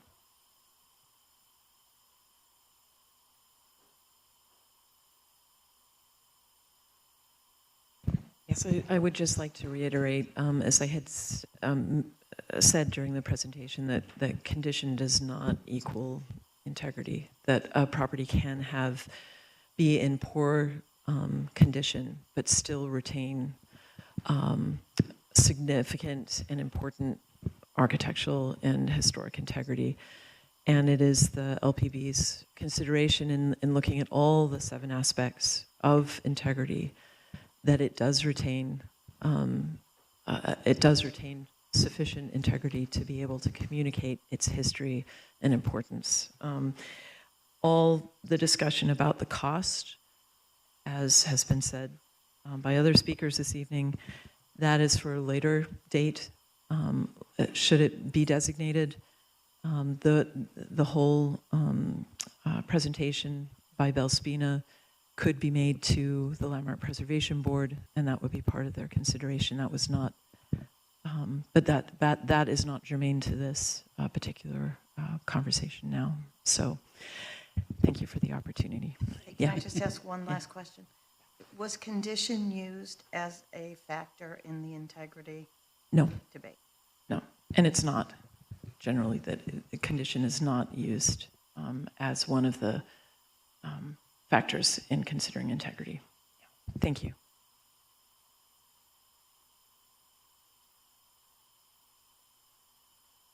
Okay, all those wishing to speak, I believe, have had the opportunity to do so, so we will close public comment on this. There is no seeker step involved in this as a type 2 action, and the commission may entertain a motion on the designation proposal that sits before it. Before you do so, for the record, staff just wants to note that we received 10 letters in favor of designation, 2 opposed.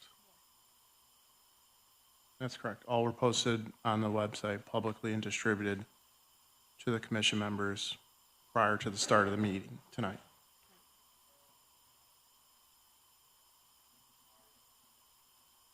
Yeah, the two opposing letters. One was SU's. Yeah, was the Zeta Psi community, and SU's. Yeah, they have everything, and we posted it. And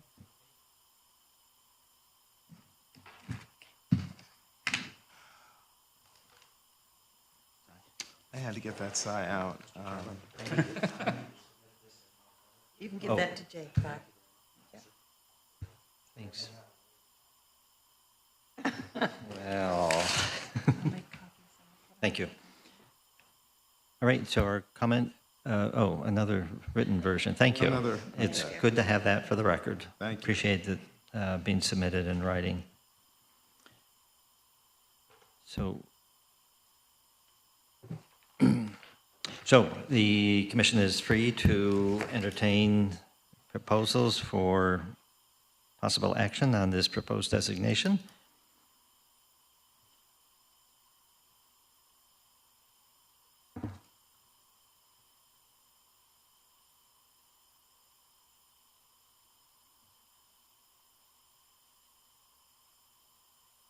All right, I'll make the motion open to amendment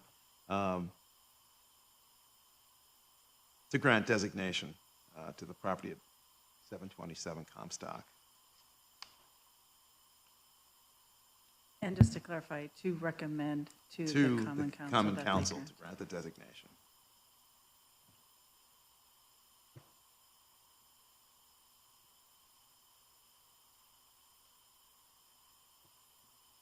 Is there a second? I'll second the motion. Thank you. I just add contextual amendment? Open to all friendly amendments. Thank you. Based on the criteria presented by the landmark, by the applicant.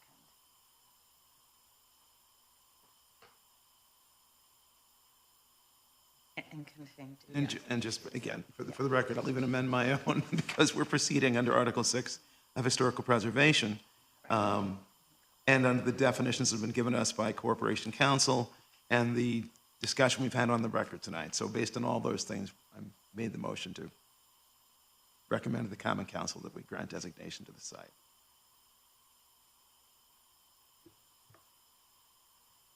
Okay. Second stands.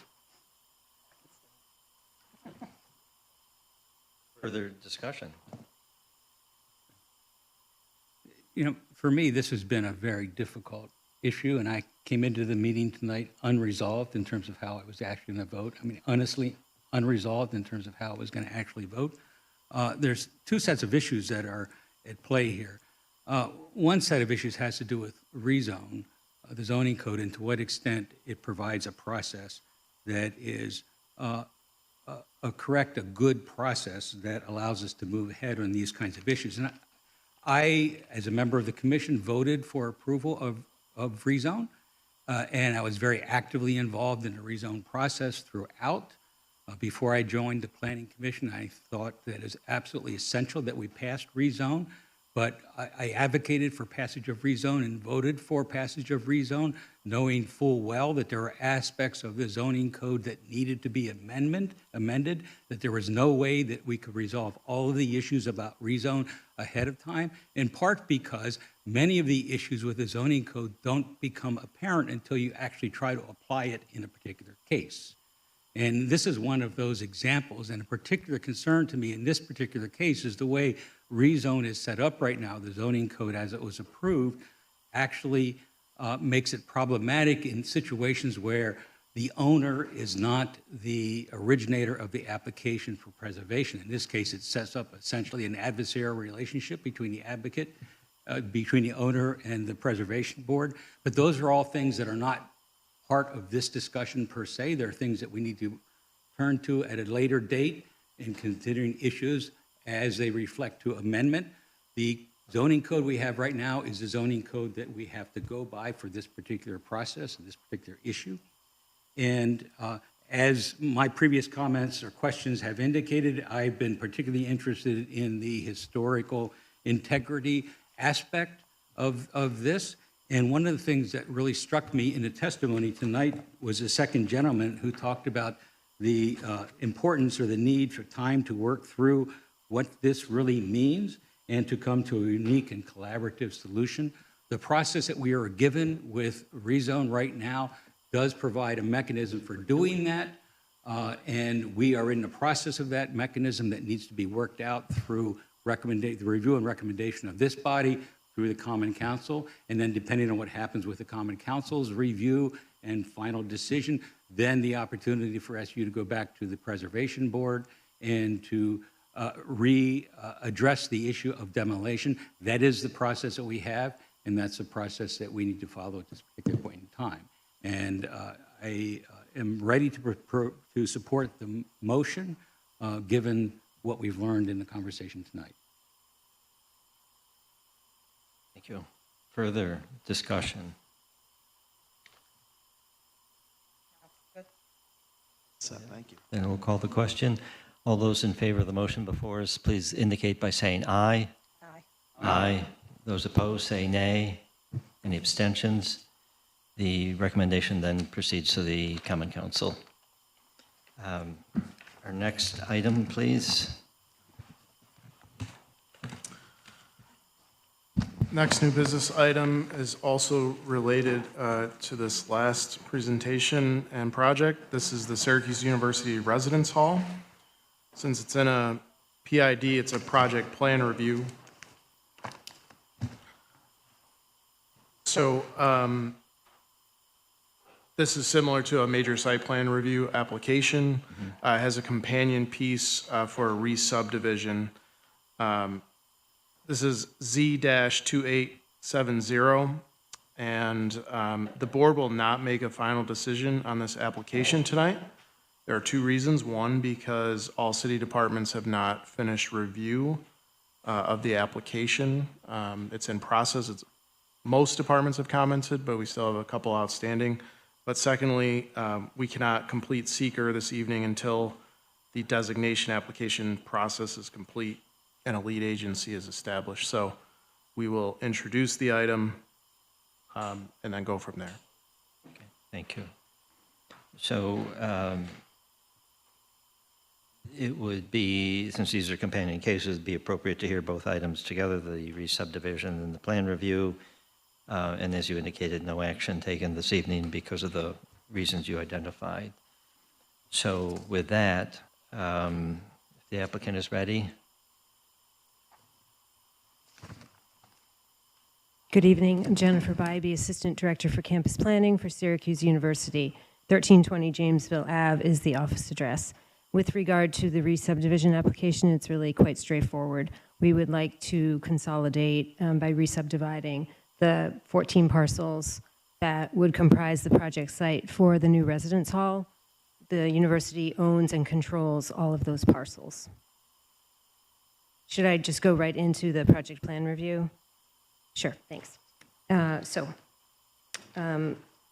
like to also introduce tonight Daniel Lee, who's with me, and our team, principal with Bolin Zawinski Jackson Architects, the Philadelphia office, who's going to present on the new building design. I'll speak to the regulatory aspects of it. This project is part of a very important university effort, which we're very excited about, which would allow us to build a new residence hall in order to bring sophomores from South Campus to the main campus. There's no increase in class size associated with this proposal. Rather, the goal is that by having more sophomores on main campus, it will enhance their student experience, enhance the university environment, add vitality to the area and vibrancy, and also allow the students to be closer to their classes, to the other main campus amenities, and also to the neighborhood businesses. The project site is located within Subdistrict 8 of the main campus planned institutional district.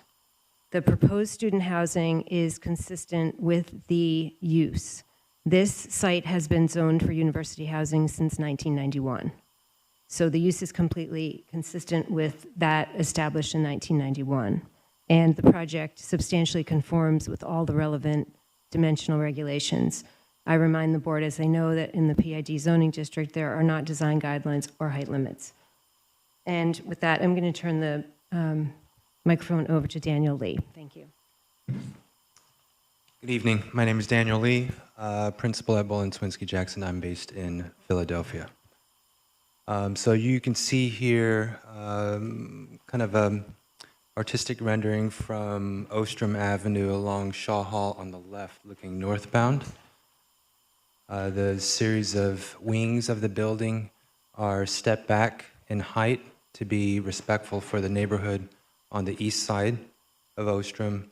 There's actually these porch-like elements, either 1 or 2 story tall, kind of transparent, common social spaces that are respectful and kind of complementary to the stoops and porches on the other side of Ostrom residences.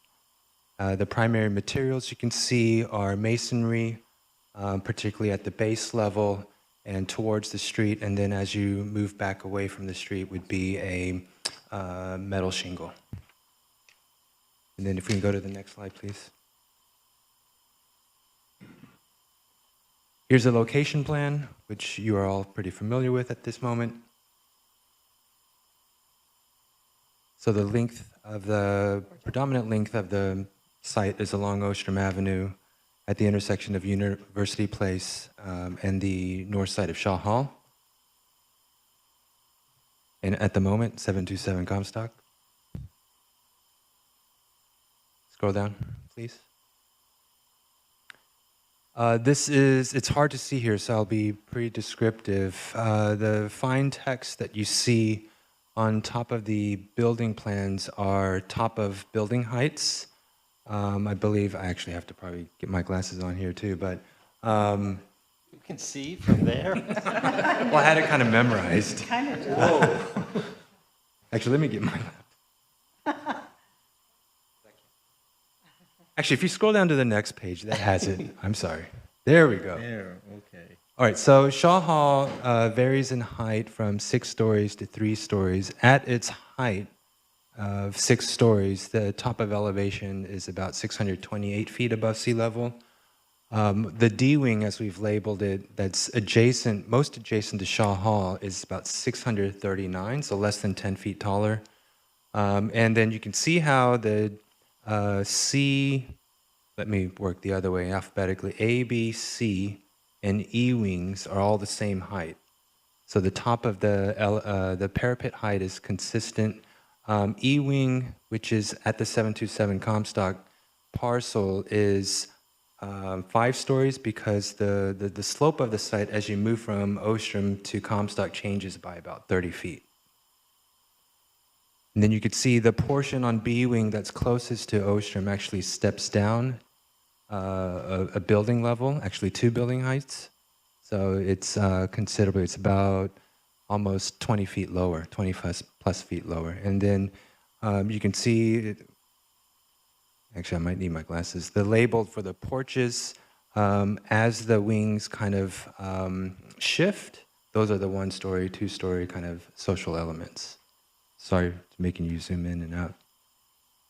Ernie Davis and Del Plain, actually that's a good point to be. Del Plain is, as you might know, a rather tall building, 9 stories tall. The A wing is still 6 stories tall, so considerably lower. The elevation there is 661. If you scroll over to the right, I believe Del Plain is, yes, about 8 feet tall. No, I'm sorry, 12 feet taller. A-wing is significantly set back from Ostrom, more than the other wings. If you, sorry, zoom out. And you go to the previous page, you can see the kind of siding of the building plan. Dashed in red are the setbacks. Along Ostrom Avenue, it's a 25-foot setback. The mean setback along Ostrom Avenue is 37 feet. So 97% of the frontage along Ostrom Avenue exceeds the 25-foot setback limit. And then the last page. We did a shadow study that's included in the information you received, talking to landscape architects. Roses, their growing season is between April and October. They need for sufficient sunlight in excess of 8 hours a day during the blooming season. And in that shadow study, we took the equinox in April and in September to verify that the roses along Ostrom Avenue would get in excess of 8 hours, and you can see how around 3 o'clock, 4 o'clock, that's when the shadows start to encroach, which is beyond that kind of 8-hour minimum requirement. And the setback of that A wing, we did that intentionally to help mitigate some of the sunlight or the shadow cast onto the rose garden. Thank you.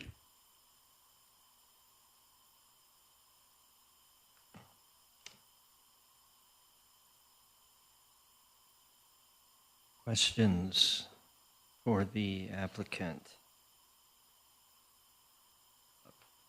Concerns have been raised about the massing of this particular project.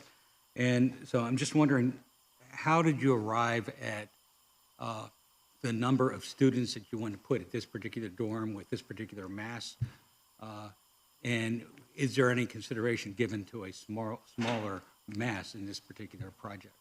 And I'm particularly interested in A wing being 6 stories high, and if that perhaps could be 4 stories, would address some of the massing issues, especially with respect to potentially the rose garden. But in general, just the question of how did you arrive at this number of residential units in this dorm for this particular location relative to the massing question? I'll let Jan answer the number of beds, because that's based on enrollment requirements. But regarding the massing, intentionally, as I mentioned, the A wing is taller than the other wings because it's beyond kind of that residential kind of footprint across the street from Ostrom Avenue. So that's where we were most highly kind of sensitive to the height of the buildings.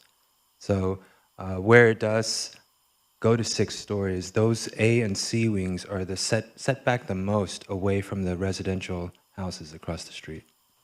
And when they are more fronting Ostrom, it steps down to 4 stories. Daniel, can I just follow up on that? If I'm reading it right, if I read the elevations right, all 4 of those wings basically elevate visually at the same place on Ostrom. Well, if you scroll back up to the rendering, maybe that might be a good way to explain it. So what you're seeing kind of in the foreground is the E-wing, and the view is oblique, so I apologize, but you can see the C-wing steps back, and so it's the E-wing and the B-wings that are most, have the most presence along Ostrom.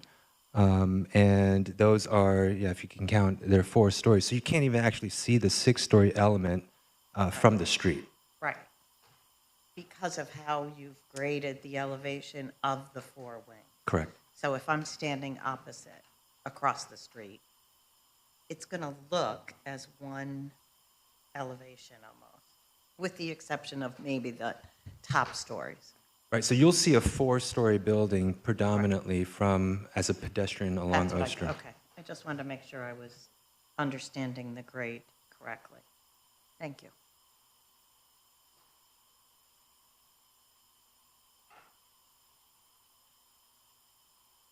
In addressing Mr. Lentz's question, my understanding is it has to do with optimization of the site. This is the first new residence hall the university is constructing since Ernie Davis, and as demonstrated by Daniel's information and the height studies, et cetera, and the fact that it conforms with the dimensional zoning requirements, it's about building a new residence hall that will make sense in terms of optimization of building a new building, but that is also contextually appropriate given the surrounding heights, both its nod to the height of Shaw and then being a little taller at the north end, but at the same time stepped back, still not as tall as Del Plain. Jennifer, can I ask you a question? It's 700 beds, I believe, if I have it right. So approximately how many, is it all students coming off of South Campus and then coming out of homes? No, it's students who are coming mainly from South Campus. I was turning to Joe Alfieri, our director, because he was involved more directly in the programming, but that's correct, because again, the programmatic goal is to augment the synergy of main campus, and we had heard from students that a lot of the sophomores who are on South Campus would prefer to be on main campus with their brethren, and with the vision that South Campus was long-term sort of intended, or rather I would say initially intended more for upperclassmen. Right. So it's about, and it is 703 beds. Okay. That's the target right now. And the code, I believe, is a 1 for 10 on parking. That's correct. It's Correct? 1 per 10 bedrooms. Right. So you're planning roughly 70 parking. Well, so this is how Or the 60, I well, think. how the parking works in the planned institutional district is the parking need not be on the exact site. And in fact, we couldn't have a campus really if we did. So we're maintaining 10 of the spaces that are on the site for disability access, et cetera. But generally, we have the additional parking spaces in our supply. We actually wouldn't really ideally want them on site. Then we couldn't build as beautiful a building as we're building. Okay, thank you. My last question, Joe. Are you planning to bury the utilities? We are investigating that right now. I was going to add on to the previous comment, this is part of 3 current projects. The projects right now to renovate the 801 University, the former Sheridan, now Orange Hall, for sophomores moving from South Campus, and 727 South Krause, the former Marshall Building, now Milton Hall, to accommodate sophomores. So this is part of 3 projects and a future 3 projects. Slowly bring our sophomores onto the main campus to share that same student experience that the rest of the students are having.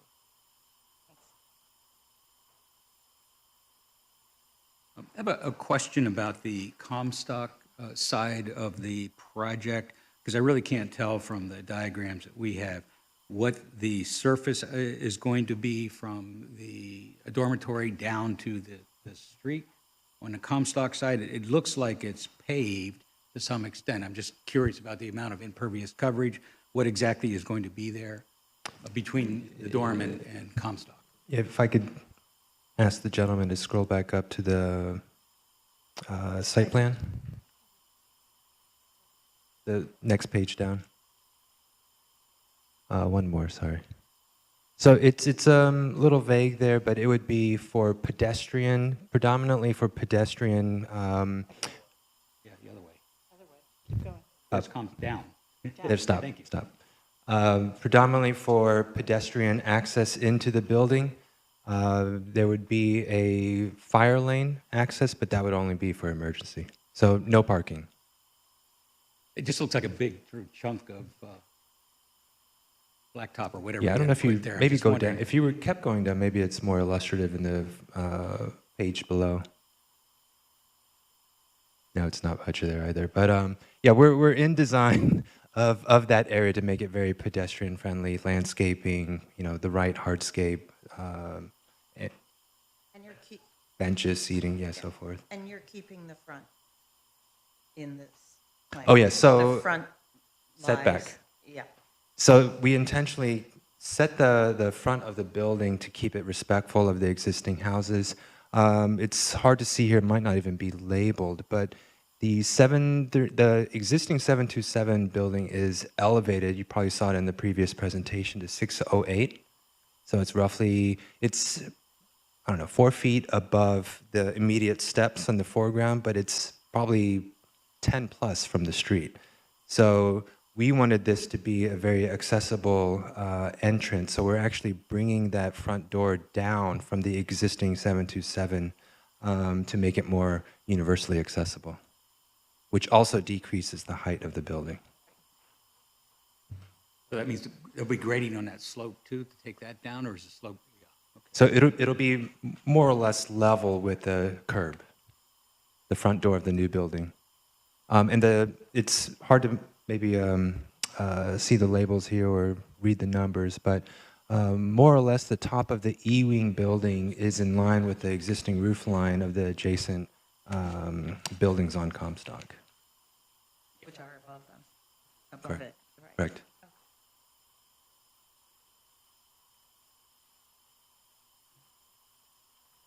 Other questions from the commission members? Okay. Where'd he go? Thank you for the presentation. We do want to ask if there are any individuals who wish to speak in favor of either application to come forward to do so. Provide your name, your address, and comments.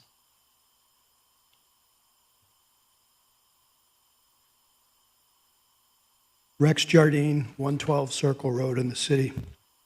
For well over a dozen years, my neighbors in zip code 13210 have become increasingly vocal, imploring Syracuse University to house more of their students on campus. The university seems to unfairly get credit or blame for the thousands of new beds of luxury student housing constructed in the last decade. Those have substantially all been by out-of-the-area capitalists fueled by the lure of high rents from the wealthiest students coupled with 12-year tax breaks. Now, when Syracuse University itself proposes building a new residence hall with 703 beds, and that's not the largest, Brewster Bowl and Brockway has 730, why should we stand in their way? They're doing what we asked them to do. I count myself lucky to have chosen to live in the same zip code as this university and two others, ESF and Upstate. There are boundless opportunities for cultural, academic, and collaborative interactions. The local community and economy benefit from handsome 5, 6, and even 7-figure salaries for staff and faculty. Say Yes affords no-cost tuition for those who can commit to thrive in an environment of a perennially underperforming school district. Homes in zip code 13210, based primarily on location, have retained values disproportionately higher than any other area in the city. After downtown, University Hill generates the second highest tax revenue per acre anywhere in the county, far outstripping Skinny Atlas Lakefront. BCJ is the university's architect. They're world-class architects.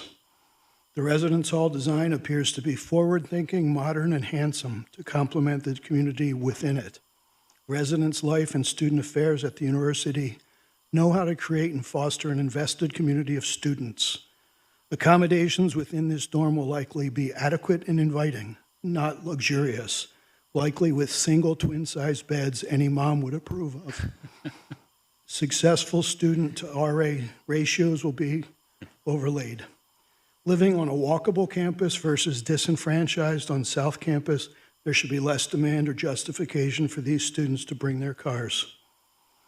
Yet the initial design of the residence hall we see proposed may not yet be quite right. I would like to respectfully suggest that we flip the tall end and the low end and risk less shadows over the rose garden. There's a well-worn natural extension of Clarendon Street clearly reflected in the 1908 Hopkins Atlas, a pedestrian path that still bisects the site. It would be great to acknowledge and maintain such a pedestrian route if it can be independently transect the site and tuck under the building. We do want to encourage pedestrians, right? The nearly 2-block-long building warrants a primary entry facing main campus and ideally a strong presence on Comstock. The land the Estabrook Mansion currently sits on would provide that. Nostalgia seems to get in our way. So here we are at odds. Syracuse University has strategically planned and acquired these parcels over decades. We seem to want them to hold on to history for us and at their expense. During the Roaring 20s, the Estabrooks chose to flee with their 4 children to Fayetteville. Raising a young family between fraternities may have had some drawbacks for them, maybe one too many undergrads from some speakeasy on Westcott barfed in their bushes. Like most of what remains on Comstock, the mansion stock has suffered untold indignities for nearly a century in the hands of fraternity brothers. Why should Syracuse now be expected to correct that? I wouldn't. I've learned nostalgia can get in the way of much needed progress.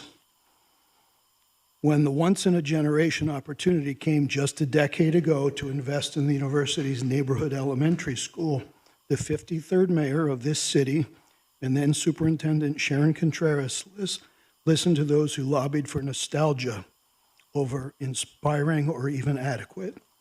I recommend we set nostalgia aside and support the university's investment in this dorm, and maybe it's time to focus on our energy on how a transformed community could be if we were to construct a state-of-the-art public school building in zip code 13210, so fabulous that Fayetteville would be jealous. Thank you. Thank you. We have an issue, not with regard to applications before us, but a timing issue where we have to exit the premises by 10 o'clock. And that doesn't leave us much more time for these two applications to hear comments for, comments against. As I had indicated earlier, we're not going to act on these this evening, and because the secret process is still open, we have to wait for that 30 days to expire in order to be in a position to take action. So I think what makes sense in the few minutes we have remaining is to acknowledge that we will return to these two items and continue to invite comments in favor of or in opposition to, and offer the applicant an opportunity to address any comments made in opposition. And I'm hoping that we could, in the remaining few minutes, we have a couple of other business items that tend to be pretty quickly dispensed with, if I may use those terms, and I'm hoping we could address those quickly before we have to exit the chambers. Yes, we'll try to expedite this. So in other business, we have three mile limit reviews. The first being 3S-24-15, 3 mile limit in the town of Onondaga, 4211 and 4217 Lafayette Road. We have city engineer's approval and okay with this. And my usual question is, the city engineer has seen these and signed off on this for the town of Onondaga? Correct. Okay. Is there a motion for action on 3S-2415? Thank you. Is there a second? Second. Discussion on the item? All those in favor, please indicate by saying aye. Aye. Aye. Those opposed, say nay. Our next 3 mile limit in DeWitt? 3S-24-16, 4905 and 4915 Jamesville Road. We also have the city engineer's approval on review for this 3 mile limit. Thank you. Move to approve. Second. Lots of seconds. No. You win. Hi, Greg. All, any discussion on the item, on the motion? If not, all in favor, please indicate by saying aye. Aye. Aye. Those opposed, say nay. Any abstentions? 3S-2416 is approved. Our second 3 mile limit in DeWitt? Last one, 3S-24-17 at 7 Erriger Terrace. We also have city engineers review and approval for this 3 mile limit. Thank you. Motion for action on this? Move to approve 3S-2417. Thank you. Second. Second. Discussion? All in favor, please indicate by saying aye. Aye. Those opposed, say nay. Any abstentions? 3S-2417 is approved. Is there a motion to adjourn? So moved. Second. Discussion? All in favor, please indicate by saying aye. Aye. Those opposed, say nay. Any abstentions? We are adjourned until August Something. 19th. Yes, Time right? that is right. It's Yeah. far too late, August, whatever it is, it's too soon. Okay. All right, so I'm going to take.